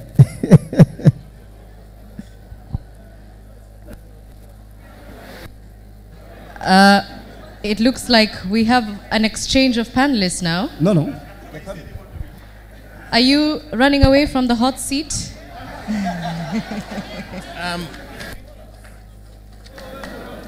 Madam Coordinator, I was invited here by to represent the ministers to talk on the issue of Gambian returnees, those who have been deported, and the legal implications of them being deported. I'll just get a few legal issues. One of them is the question of Gambians who have been deported having children in foreign countries. Like in America, for example, it is clearly stated that if you are born on American territory, you're an American citizen by birth. If that your father is a Gambian, then you're a Gambian by descent. I've read in the papers about 2 weeks ago about a truck driver who was deported to Gambia with her 2 little daughters. That to me is an illegal deportation, because there's a Supreme Court case called Baby Girl in America which clearly says that American citizens have got a right, an inalienable right, to stay with their biological parents. That's very clear, okay? So therefore, this truck driver, had she got a lawyer, he will have applied for an injunction to restrain the authorities from deporting them to the Gambia. That's the first point. And some countries have got a policy whereby if you knowingly employ an illegal migrant, if you are found out, you pay a fine to the state. Now, these unscrupulous employers, what they do is that when you are arrested by the deporting authorities, they seize your last salary and then they pay the fine, adding some money on top. Then you are left without anything to come back home, empty-handed. Now, even though you enter those countries illegally, those earnings are legal because you render labor in return for payment. Are we together? So, I have some of my law students here. I can see them here. They have what they call the rules against double jeopardy. 1, demo debet bis puniri pro uno directo. No person must be punished twice for the same offense. And 2, nemo debet bis vexari pro iadem cosa. That is, you cannot be vexed twice for the same cause. So these people, they need redress. Of course, American ambassador has been saying that they've been sent back home and they've been restrained throughout the journey. But under the government constitution, it's a very clear section, I think 21, says that no person shall be subject to inhuman, degrading treatment or punishment. I was reliably informed that some of these deportees have been given pampers like babies, and their legs have been tied with ropes or chains. That may amount to violating that provision. So things like that, they have to be looked into for justice purposes. And if they raise their voices, they have a right to be heard. They say justice must not only be done, it must manifestly and undoubtedly be seen to be done. There are other issues, of course, but for time constraints, I'll give my paper to the coordinator. We'll share it for the general circulation. Yes. Yes. Thank you very much, Mr. Carroll. Dr. Carroll. Sorry about that once again, sir. Yeah. Well, I'll have to go back to the floor. Yes. Yes, Mr. Mundu. Mundu, right? I guess I proved it. Yes. Mundu. Thank you very much. Good evening to you all. My name's Njundu Baji. I work at Gaipa Empratech as an enterprise support officer and a business development service provider. Well, I have a lot of issues with roads and then the money we're talking of. But before going there, hence Mr. Carroll just raise certain issues. I will ask Doctor, what was your advice to government since some of these deportees were not deported as we expected? Like you said, what was your advice to the government? If you answer that, then I can come up with my order. Well, as a lawyer, it's unethical for a lawyer to give unsolicited advice. You give advice when consulted. That's the first legal point. It's called ethics. When you study law, you have to get your LLB degree from the university and go to law school where you do legal ethics. If you advertise your services, it's unethical. You can be called by the Chief Justice to be disciplined. That's my answer to that. Yeah, all right. Thank you. Hence, that's the answer you can give. Yes. But I think you also said, you are a lecturer at the law faculty here. Yes. And then you work at the Ministry of Justice. Yes. Then I think you should not wait for government to ask for your opinion, but as an honest citizen and as someone that everybody look up to, can voluntarily share your feelings or reaction to the government. That's my take as a civil servant. Moving on to the youths. Me, I have a problem with youths of this country. One, my problem with youths of this country is that we are talented, yes, but are we taking the necessary initiatives to utilize our talent? We talk of communication here, but are we doing information seeking to gather relevant information needed to utilize our potentials? Many do explain that the funds that YEP or the projects that YEP and government is doing, many are not informed about it.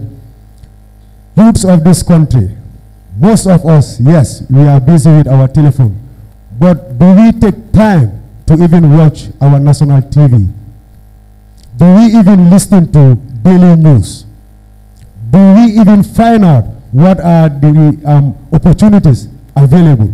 What government can do is to create the enabling environment for us to utilize it as expected. Like I work at GAIPA under the Emprotec project. It was a 3-year project funded by UNDP and the government of the Gambia. Just to cut it short, after the 3 year, the project was ended. But through the YEP intervention, it's now a program that is here to stay. Projects, we all know the definition of projects. They are here to go, not to stay. Why not we seize the opportunities before the projects go? Just to conclude. Yes, Mr. Jadam, I have challenged youths that they have not done enough when it comes to information seeking. Sheikh, as you get someone to speak from the floor, please continue, find someone. It's just that Aliuba wanted to say something and I'd like to give him a chance. Yes, Aliu. Yes, first, let's hear from Aliu before we talk to somebody else here. I mean, yes, I just listened to the gentleman here, and let me come to you. I guess it will be better if I get to you. With all due respect, I think we need to be very careful about these blanket statements about the youth of this country.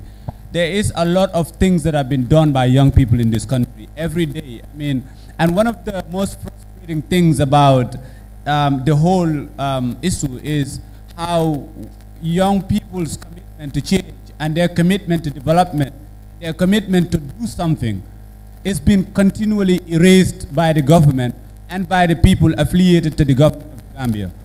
A lot of young people every day, I mean, when you go on Facebook or on Twitter, you find a lot of information is being shared by young people every day about what is happening in this country. It is not the moral or legal or whatever imperative of young people to go out and seek the information from the government of the Gambia. It is binding. It's an obligation upon the government of the Gambia to share that information in whatever way they can.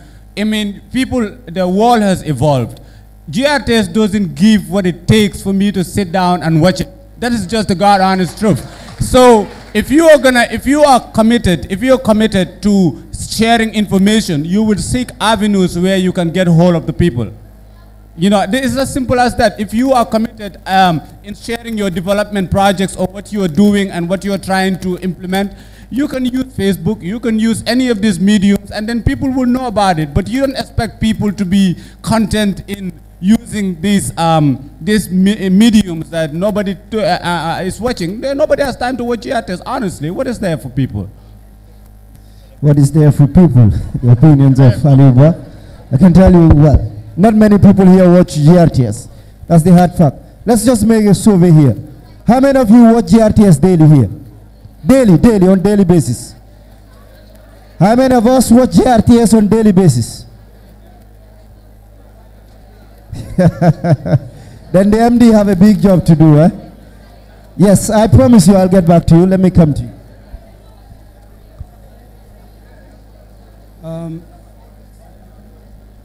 Good evening, ladies and gentlemen. My name is Jesse J. Da Costa, a student of the University of the Gambia from the School of Business and Public Administration and major in economics. The coordinator over there asked a question, what do we want as youth? Now, as an economic student, I want to talk on in a very academic point of view. Now, when we look at employment in this nation, it's not actually very encouraging. Now, the Constitution states that there is a retirement period from the age of about like 65. And at the end of the day, you see people who have reached the age of retiring, they will give a statement, I am retiring, but I am not tired. You're actually blocking somebody's chance of getting unemployment. Now, if the Gambia is going to solve the problem of unemployment, I think we should look at this issue. If the government still wants to retain this kind of people who are said they are retiring but they are not tired, create an opportunity for them to do consultancy. And I think with that, you'll have fresh brains to come into the system. And I think with that, the Gambia will have an opportunity to grow. Another problem of the Gambia is that we lack productivity. The government should create opportunities to be productive. We find out that the previous government were trying to fix, like for example, exchange rates. You cannot fix exchange rates in an economic point of view. You do that, you actually harm your economy. You allow them for the invisible hand to do its work. I think with that, the Gambia will have a headway. Thank you very much. Thank you very much. I'll come back to this end. Thank you very much. Sally have been following me for about 30 minutes that she wants to talk. Sally, is your opportunity. Thank you very much. I also want to know, excuse me, I've been following you to ask my questions. Okay, good evening, ladies and gentlemen. Distinguished panelists, judges, I greet you all, and my question is for you. Yes. So, Mr. Dabo, NACONS, meaning National Youth Conference, yeah? It happens every 2 years, and it's organized by Youth Council. And last year's edition, nearby $6 million was spent.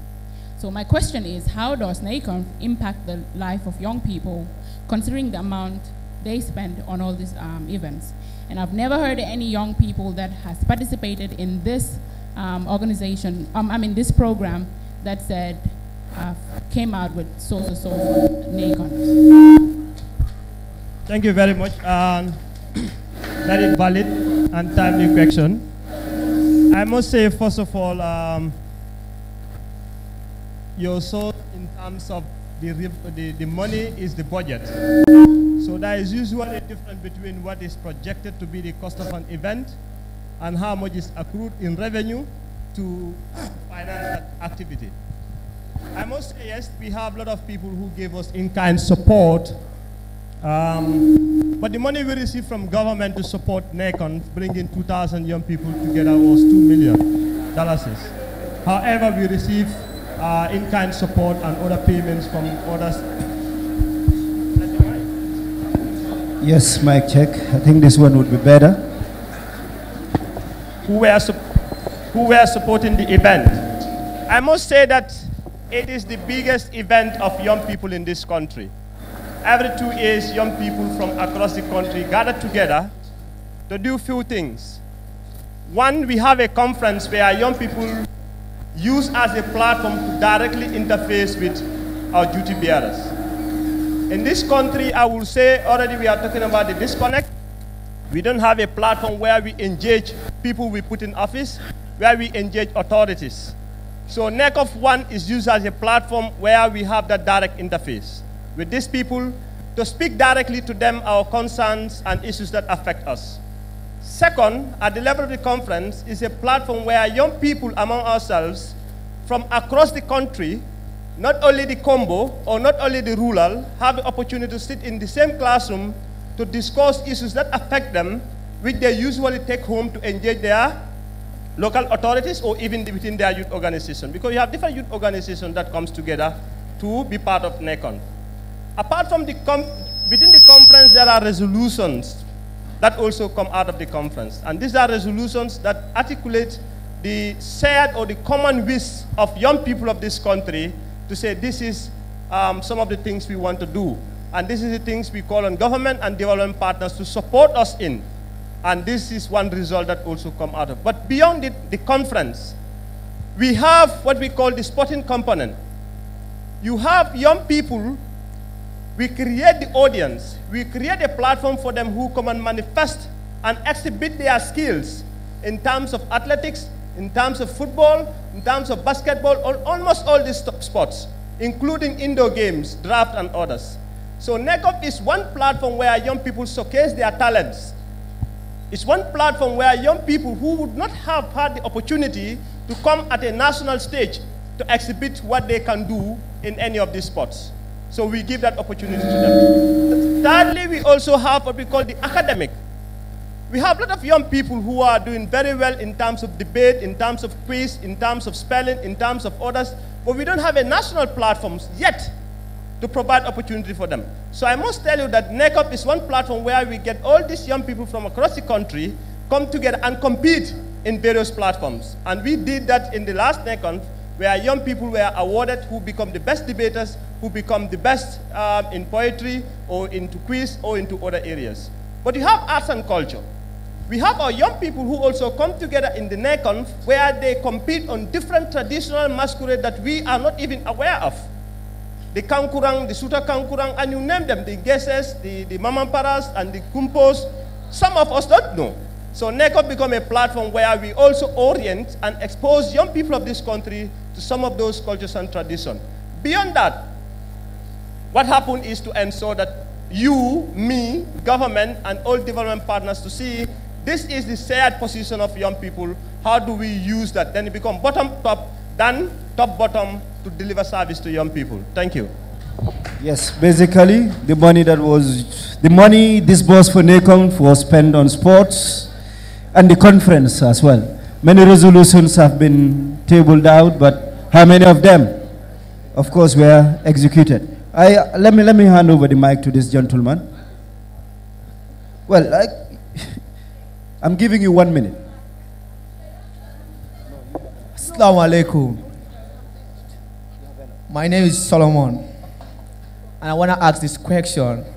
Why is it that the Gambian government cannot support or invest in the Gambian music? Our music is having malaria. And very soon, it will be dead. If you check all the radio stations, they play foreign music, 75%. Gambian music, 2%. I cannot say 25%. And we have young talent artists, and I believe if the government give them the help they deserve, they can take our country to next level.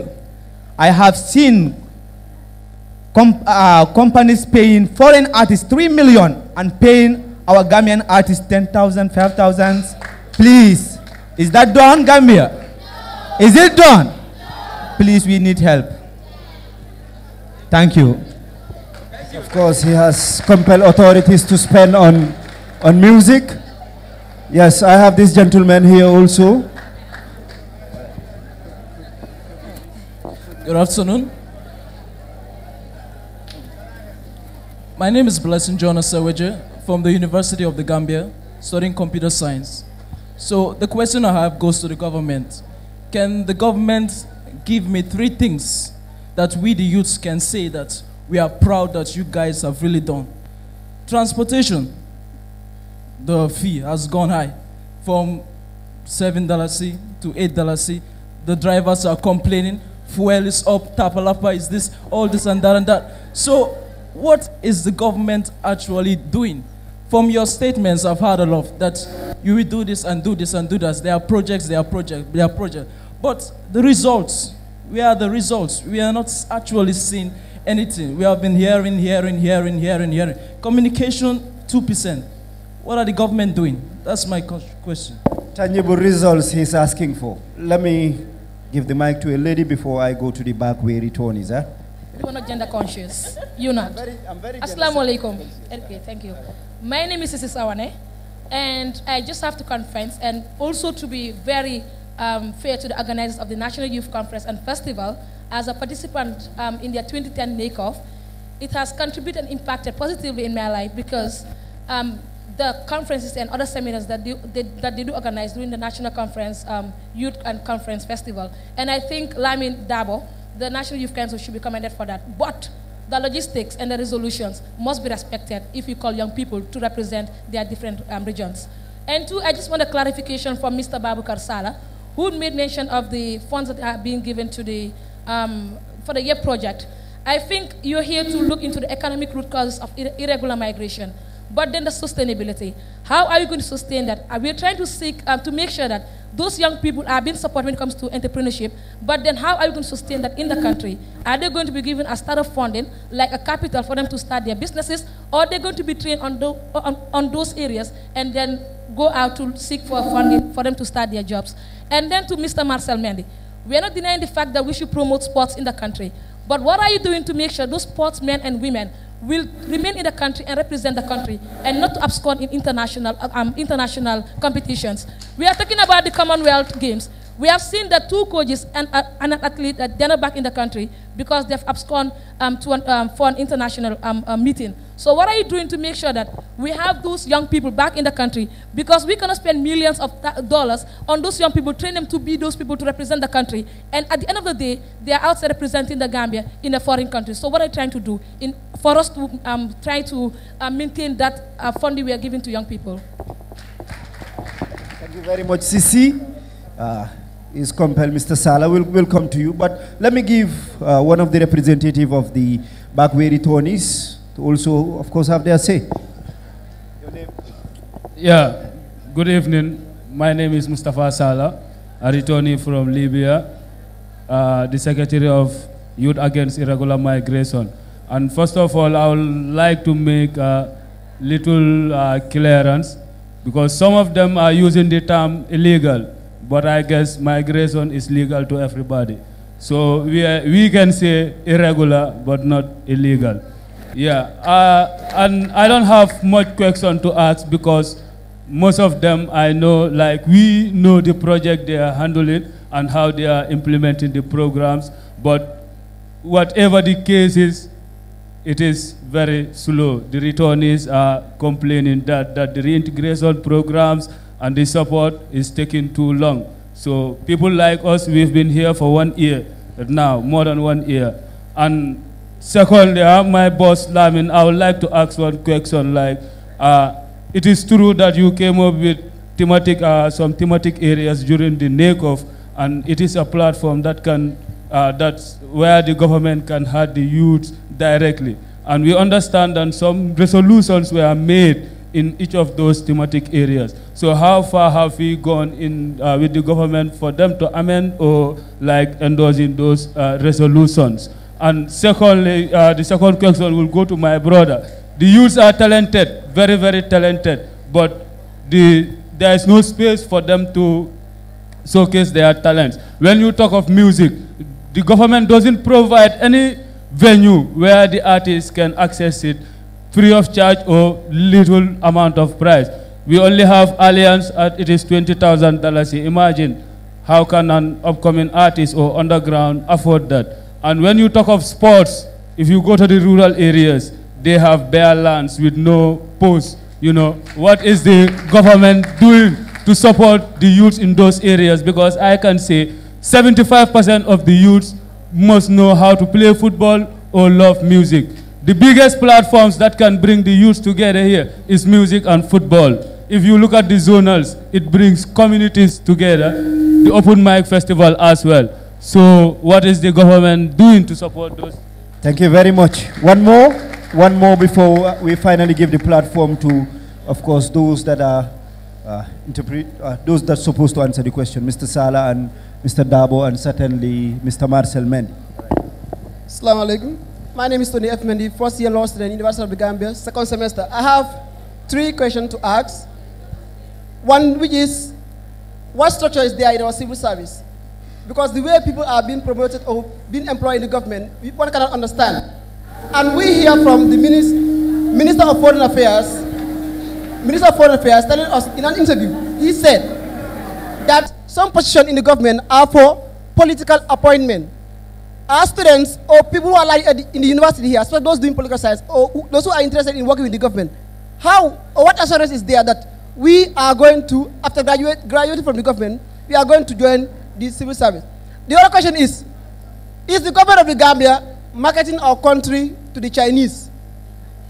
Because we cannot understand the events that are happening at Gunjur, and the government is still keeping quiet, neglecting the plight of the people of Gunjur there. So I want, sir, for you to answer that. What is the government doing to address the issue of environmental degradation there in Gunjur? Thank you. Environmental degradation in Gunjur. I'll start with Mr. Damfa. Let me start with Marcel by the time that you prepare your answer. Marcel, the issue of our athletes absconding.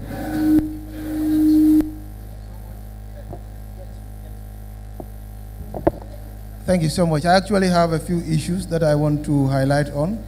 But the first of them will be the importance of NECOM. I want to support what my colleague, my brother Lamin Dabo from the Youth Council was saying, knowing that I actually was in his shoes before I was sent to the Sports Council.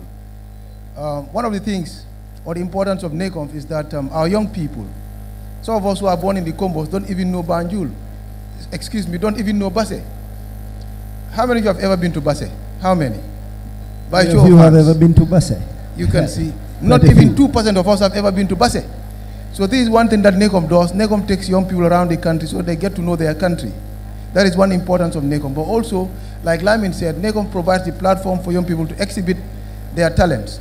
I am happy to let you know, perhaps Lamin did not tell you that, one of the winners of Miss NECOMs, in about 2 weeks' time, will be representing the Gambia in Taiwan.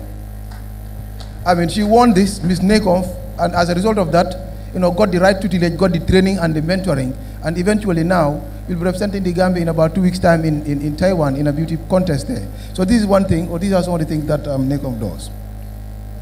The other thing is like my brother was saying, the one from Gaipa. I equally have the same problem. Of course, I respect Mr. Bass' position, which is quite, understandable. But the reality is that sometimes too, I have a similar problem with Gambian youth, in as much as I always speak in defense of them. I used to work for the National Youth Service Scheme as the public relations officer, even before I was sent to the Youth Council and now the Sports Council. So I know the youth sector very well. While I was at the National Youth Service Scheme, the training program that the Youth Council, the National Youth Service Scheme does, recruiting young people and sending them to training institutions, amongst them the GTTI and the MDI, you go around and talk to young people about this opportunity, they will tell you, NYSS kay bay ko dem. NYSS pour failure sila. They will refuse to go through that NYSS training or to be identified by the NYSS. And 2 weeks, 3 weeks after that, interestingly, they will sit in the same class with those young ones that were identified or recruited by the NYSS. They will sit with them in the same class at MDI or GTTI, while those students go through the program for free of charge, for it being paid, or because it's being paid by government. They will bother their parents to pay the school fees for them. I don't know if you get what I'm trying to say. They will refuse to go through the NYSS recruitment because they think NYSS is for failures.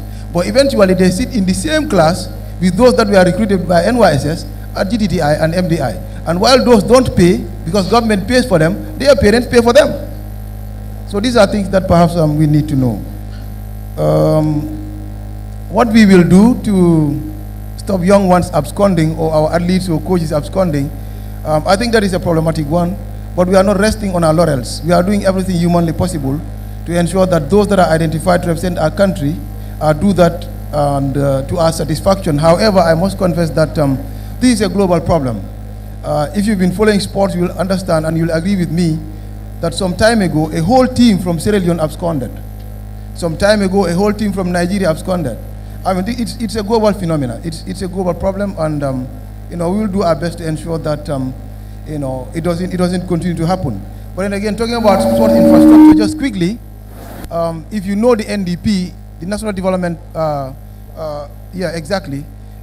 As part of the things that are enshrined in that document is the improvement, or the kind of construction of sports infrastructure everywhere. We're working towards ensuring that we do that, not only in the Combos, but even having a stadium, somewhere in West Coast and eventually to URR and to, the rest of the regions. Of course, it's quite expensive. It is pretty expensive, and it will take some time, but gradually we will get there. Thank you. Thank you very much, Mr. Mendy.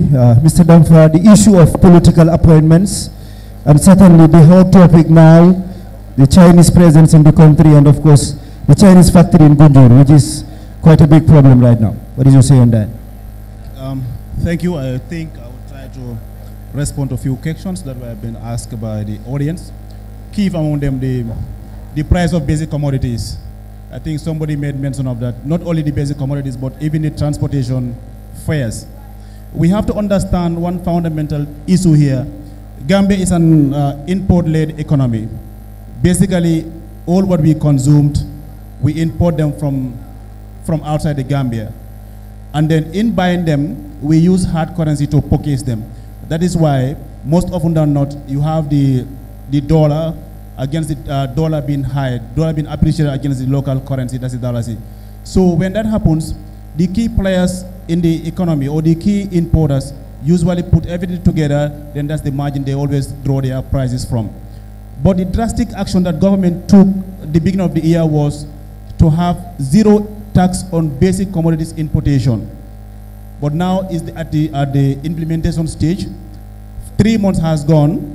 Prices has been still high, a little bit high. Bag of rice, I think it's about 1,200 or 1,150. But then drastic measures has been put in place to inject the importers to see reasonable how they can bring down the prices of these basic commodities.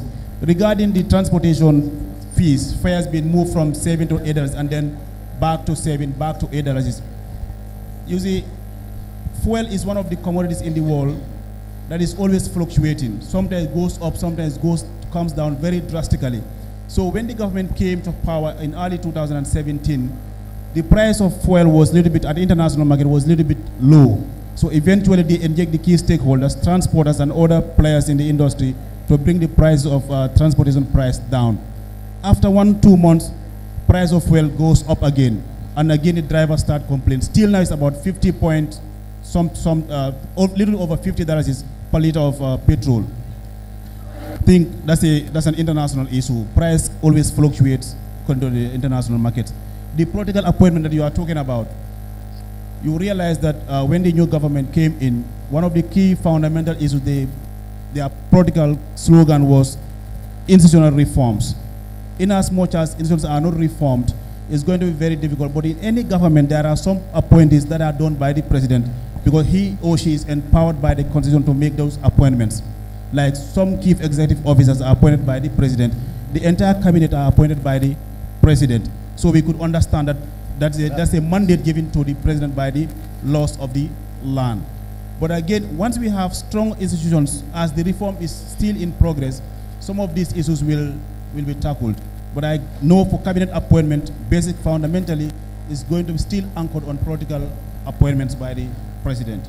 I think the Gunjur environmental issue, I think the stand of NEA was very clear in this issue. Certainly my ministry, that doesn't fall within our mandate, so I cannot say much about that. But I know NEA and Minister of Environment would be in a better position to give a fitting answer to your response or to your concern about this. Thank you. Yes, thank you very much, Mr. Damfa. And I'm afraid we are going to cut it off here.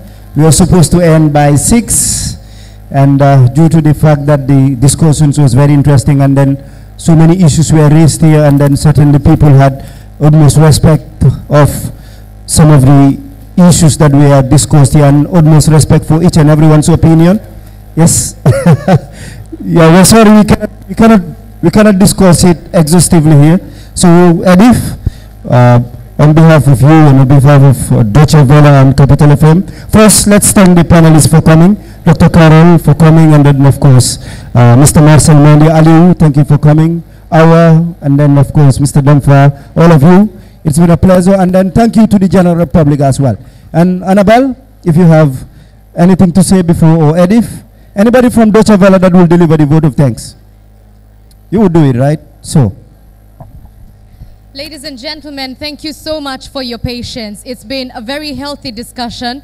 The panelists are going to be here for just a few minutes longer. If you have personal questions that you want to address to them directly, please feel free to do so. Keep the conversation going on our Facebook page and on our website. It's DW Africa. Thank you very much for your attendance. Thank you very much.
Yeah.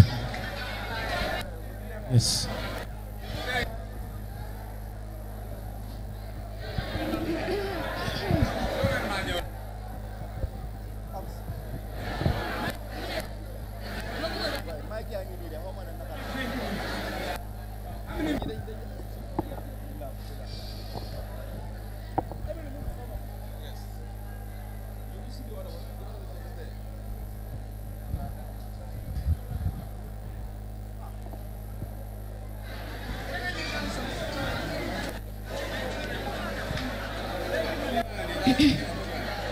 Yeah, we're going live.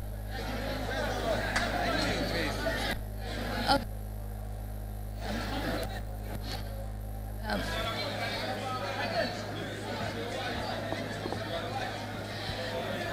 Hello and welcome to iAfrica TV. It's yet another special edition on the DW and Capital FM. A spark debate in Banjul, as you rightly said. The 77% is a platform created by DW to portray the lives of young people in Africa, to give them platform, create a platform to speak out their hopes, their dreams, and challenges that they are facing in their lives. With me, I'm your host, Adam Drame. With me on the platform is Aliu Occupy Westville. Aliu, you're welcome to the special edition. Thank you.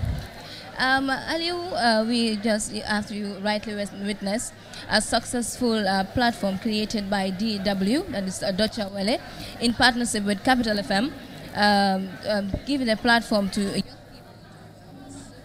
to speak out their problems and also talk about challenges that they are facing. Aliu, as a young person, you well known as the Occupy Westfield. What can you tell us about the program?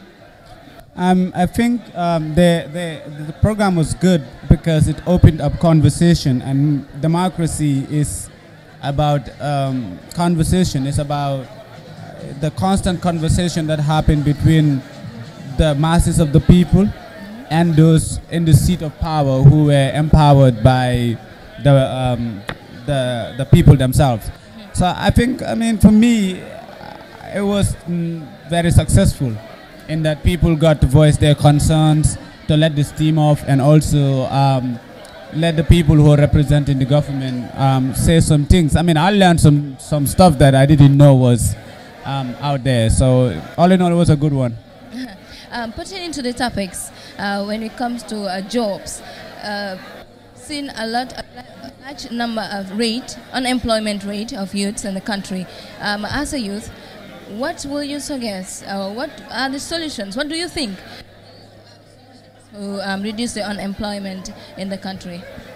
I mean, I think it's multifaceted. It's there needs to be a concentration on proper education, and education that is skilled. You know, people have educations, and also support the local economy, like localize the economy. Gambia have a huge mass of land that can be used for agriculture. Agriculture should be empowered.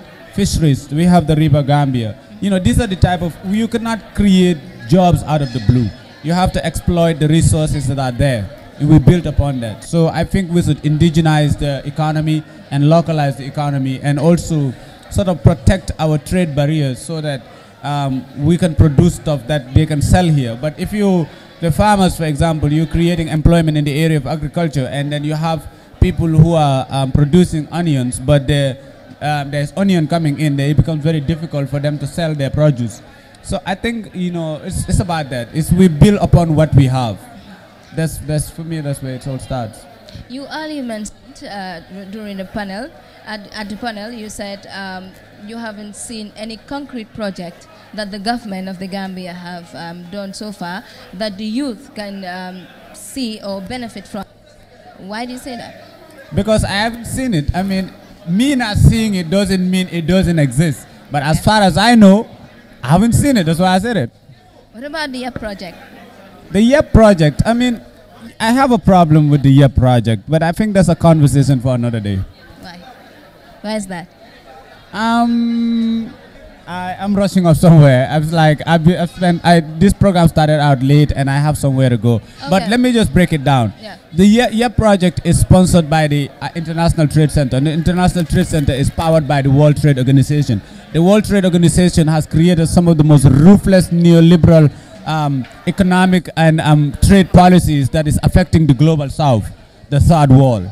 And you cannot destroy a place and you think you know, there are policies that have been created by these institutions that are destroying our societies. So I don't see how they're trying to help by creating some little projects to alleviate our suffering that they contributed a lot more into. Okay, I know you're in a hurry, but then lastly, what will you or what will you advise the government to solve these problems, as we have already had the problems around the ground? My advice is the government should listen to the people. They should be humble enough to listen to the people, and they should communicate with the people. When the great dialogue starts between the people and the government, there's always room for changes. There's always room for improvement. There's always, you know, goodness that comes out of it. So let that great conversation between the masses and the government begin. Thank you very much. You're welcome. It's a pleasure. That was Aliuba from the Occupy Westville. It's a youth activist, a well-known youth activist who have been playing his part to bring out problems or solutions young people are facing in the country. With me, I have from help me please. From the Gambia National Youth Council. Welcome to the special edition on Africa. Thank you. Lamin, we have seen you. You have witnessed the DW, and in partnership with Capital FM, they have created the 77% created for young people to speak out voice out their problems, their dreams, their hopes. Lamin, what can you tell us about this program today? If you were going to rate it, how many percent are you going to give to this program? I will give it a 90% success. The other 10% I will say will go to the technicalities, equipments, and all that stuff. But I say it's a success having young people come to this event to have a conversation about their country. I think that's important. How significant do you think this program will make changes to the lives of young Gambians? The program is quite significant to create a common understanding, to build consensus, and to ensure that there is that cross-fertilization of ideas. You know, the reality is when people have issues in them, they need to bring it out. But if citizens have concerns, they need to talk to their government about the concerns. That's the only way that government can improve on what it does, the service that it delivers to citizens. Citizens must have a platform, must have an opportunity to speak out, to speak up on issues that matter and issues that affect their lives. And it's important for governments to listen, not only listen, but also to react and respond to the needs and concerns of the citizens. And as you can see, as we also during this session, when we have concerns raised and we have government representatives provide answers and where possible do some explanations. We have like the YEP project. At your council, what would you give as a solution to the problems that are listed here today? We have a series of problems coming from different walks of life, countries. So I just want to put this on record. YEP is one of the projects that Gambian citizens or young people had missed for a longest period of time. I will tell you that this is one of the projects that is for young people and for being implemented by young people. This I can tell you. And it is only my hope that we can be able to amplify the actions of YEP project, and we can be able to expand it, and we can be able to replicate more of what they are doing. Because it's an international organization like ITC on the ground, they are not going down to implement projects. We have seen organizations come into this country, implement projects for people. They are not doing that. They have a project management unit, but they work directly with public agencies, private entities, to deliver service based on what those private entities identify as their priorities or strategies to create employment opportunities or build the capacities of citizens. So for me, I will say that maybe still we need to, the project and all partners need to do more to ensure the information rich. But this is one project that is doing very well in terms of building the capacity of young people on critical skill areas that are necessary for their livelihood, for their empowerment, and for the overall transformation of this country. In the tourism, in ICT, and also in the agribusiness sector. Thank you. What would you be your last advice? My last word would be let the debate continue. Let the conversation continue. We cannot all be right at the same time. But of course, with good intention, the willpower and commitment, let's continue the conversation. Surely we will reach the destination. Thank you. Thank you very much, Mr. Lamin Dabo from National Youth Council. He has been talking about different ways of solving problems that young people are facing in the country. With me on the panel, I'm joined with Mr. Suleiman Sow, the CEO of Capital FM, and also partners with DW to organize this program. Mr. Sow, my first question will be, how will you rate the program? Is it successful or not? Yeah, that's for people to judge. But for me, it's a great success already, because creating a platform like this is a necessity, and as you know, this is new to Gambians, and I think the dialogue should continue. And you know, we should create more platforms like this so that government and the general public can communicate better. So we will have a greater understanding of the needs of the country, and especially the youths who actually we were discussing today. So I think overall, I will rate it a success, yes. Mr. So, Capital FM and DW. You know, this is not the first time that DW is organizing such programs for young people. This time we have seen Capital FM for the first time in partnership with DW. Can you tell me the relationship between Capital FM and DW?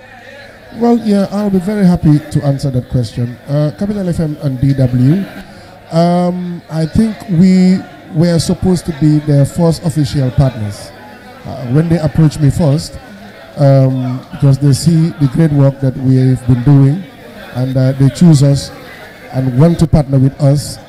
But unfortunately, during that time, I traveled, and they couldn't wait to partner with us. By then, their plans were already made. But, you know, like I always said, you propose, but God decide. But it was a blessing in disguise that, you know, when we eventually partner, we connect. And, you know, they are very happy with what they are seeing with Capital FM, and we are very happy with what we are seeing with DW. And this is first of many. So we are opening doors for DW and all other international media houses to partner, because this is the way forward. You know, something that we cannot facilitate, they will help us on some logistics to actually facilitate it and benefit the general public, which is the greatest beneficiary of it. And long may that continue. So we have witnessed many problems that are faced here today by young people. As a CEO of Capital FM, what do you think are the solutions of these problems? Yes, there are lots of problems facing the youths of today.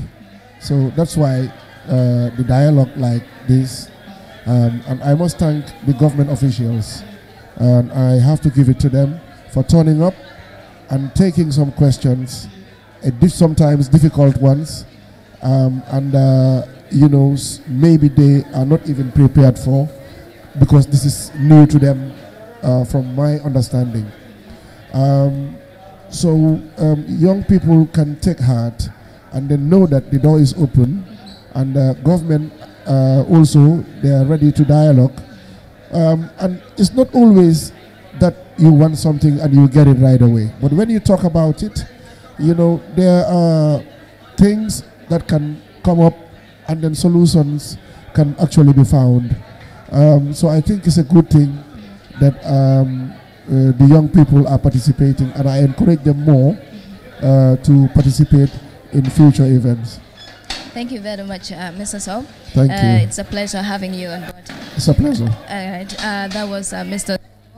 Suleiman Sow, commonly known as also the CEO of Capital FM, who are partners to this successful program that is a platform created for young people. And with me, I am joined with a beautiful lady. Lady, can you please tell me your name and who are you? Hello, thank you for the compliment. My name is Annabelle Steffes, and I'm the project manager for DW's The 77%. The 77%. The 77% is the platform for young Africans where they can tell their stories. We're doing TV report as well as radio and online reports, and we have every week a lively discussion on Facebook at DW Africa around questions that concerns the young people in Africa, like jobs, politics, future, which was also our topic for this town hall debate in the Gambia. Is this the first time the 77%, I mean the project held in the Gambia? Yes, it's the first time that we are here with a totally new project. We just started, and the venue here was the first this year. We will follow with our series in Guinea, Mali, and Nigeria later this year. Why did you choose the Gambia for the first to be the first place to host it? We were here last year with our former project, the Migration Dilemma. And this project was focused on illegal migration. But this time we thought we need to open up the discussion. We need to ask what comes after the dilemma and also speak about the positive things, about the positive evolutions in the country. So for us it was natural to return to the Gambia and to see what had happened in the last 6 months, because we were here in September 2017, yes. How significant do you think this program is to change the lives of the young people in the country? I think it's a platform where you can get connected, inform each other, and see what's happening not only in the Gambia but all over Sub-Sahara Africa. And I think it's very important to feel that you're not alone, that all over Africa you have the same dreams, the same hopes, the same challenges, and we have positive examples. On the panel this afternoon we had Kemo Boyang, who is very successful with his startup. So I think young people need to stick together and share their experience and be inspired. This 77% project, is it stopping at creating platform for young people to speak out their problems, dreams and hopes, or it is also going to help with startups for young people who really want to do something for their lives? Let me make it clear, we are journalists, so we are observers. Okay. We tell about people, about their stories, about their lives, and about projects which are taking places. But we're not IOM or another NGO which helps young people to develop startups. Our goal is to inform people, and we give our best to do it as best as we can. What's next? Because we are now done, the program is successful. What next will the 77% project do? The next 77 project? Yeah. Okay, we will work on the reports on the interview we did the last days, because we were all over Banjul and talked to the young people, and we'll be working on these reports, and then we will be preparing the next town hall debate, which will take place in July in Guinea. How will you rate the program? Is it successful or? Sorry? The program, overall assessment of the program, your overall assessment. According to all the comments we get on DW Africa, it is successful.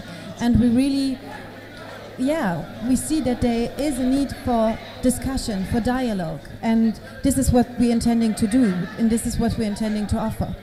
Thank you very much. It's a pleasure having you.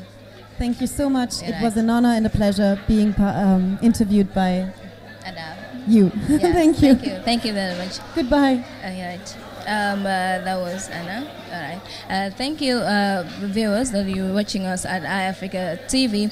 It was a special edition of the DW and Capital FM Spark debate here in Banjul. I was your host, Adam Drame. Thank you for watching.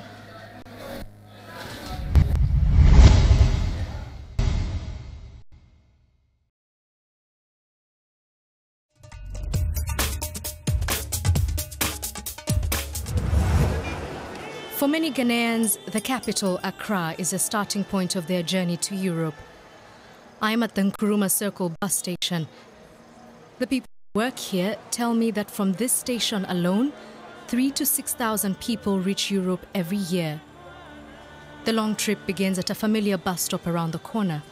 Some make it to Europe, but for others, their journey ends in Libya, where they risk getting caught in the slave trade. I'm here to meet Enoch Yeboah. Like so many others, he took a bus from here to the north of the country and on to Libya. So thank you for agreeing to meet me here. Oh, thank you. So this is usually the place where, if you're in Ghana and you want to migrate elsewhere, this is where the journey begins. Yes, this is where the journey begins. You come here, you take a bus to Tamale. This is where you start. You take a bus to Tamale, and from the Tamale, you go to Niger, and from Niger, you proceed to the Agadez. That's why we normally start from here. This is the starting point. When you were, on the bus traveling that day, what were you feeling? What were your expectations? Oh, as a matter of fact, I was not afraid, because I thought I was going to get better, something good from there. So I was even happy that finally I've left my house, I'm here, and I'm starting the journey. From Accra, It's 4,000 kilometers to Tripoli. But when Enoch reached the border, he had a feeling his journey would end badly. The first border to Libya, when you get there, our car stops and they asked us to come inside. We went inside, they stripped us naked, asking us for money, and we don't have money. So they torture us, beat us mercilessly. And when you say torture, I mean, I don't want to guess, so just tell me what that was like. They have some electrical equipment that they plug it with lights and use on you. You'll be shaking. It will be like a shock. They'll be shocking you with lights. That's what I mean by torturing. That's what they do. They will do it and they'll be laughing. When you are crying, they'll be laughing. A lot.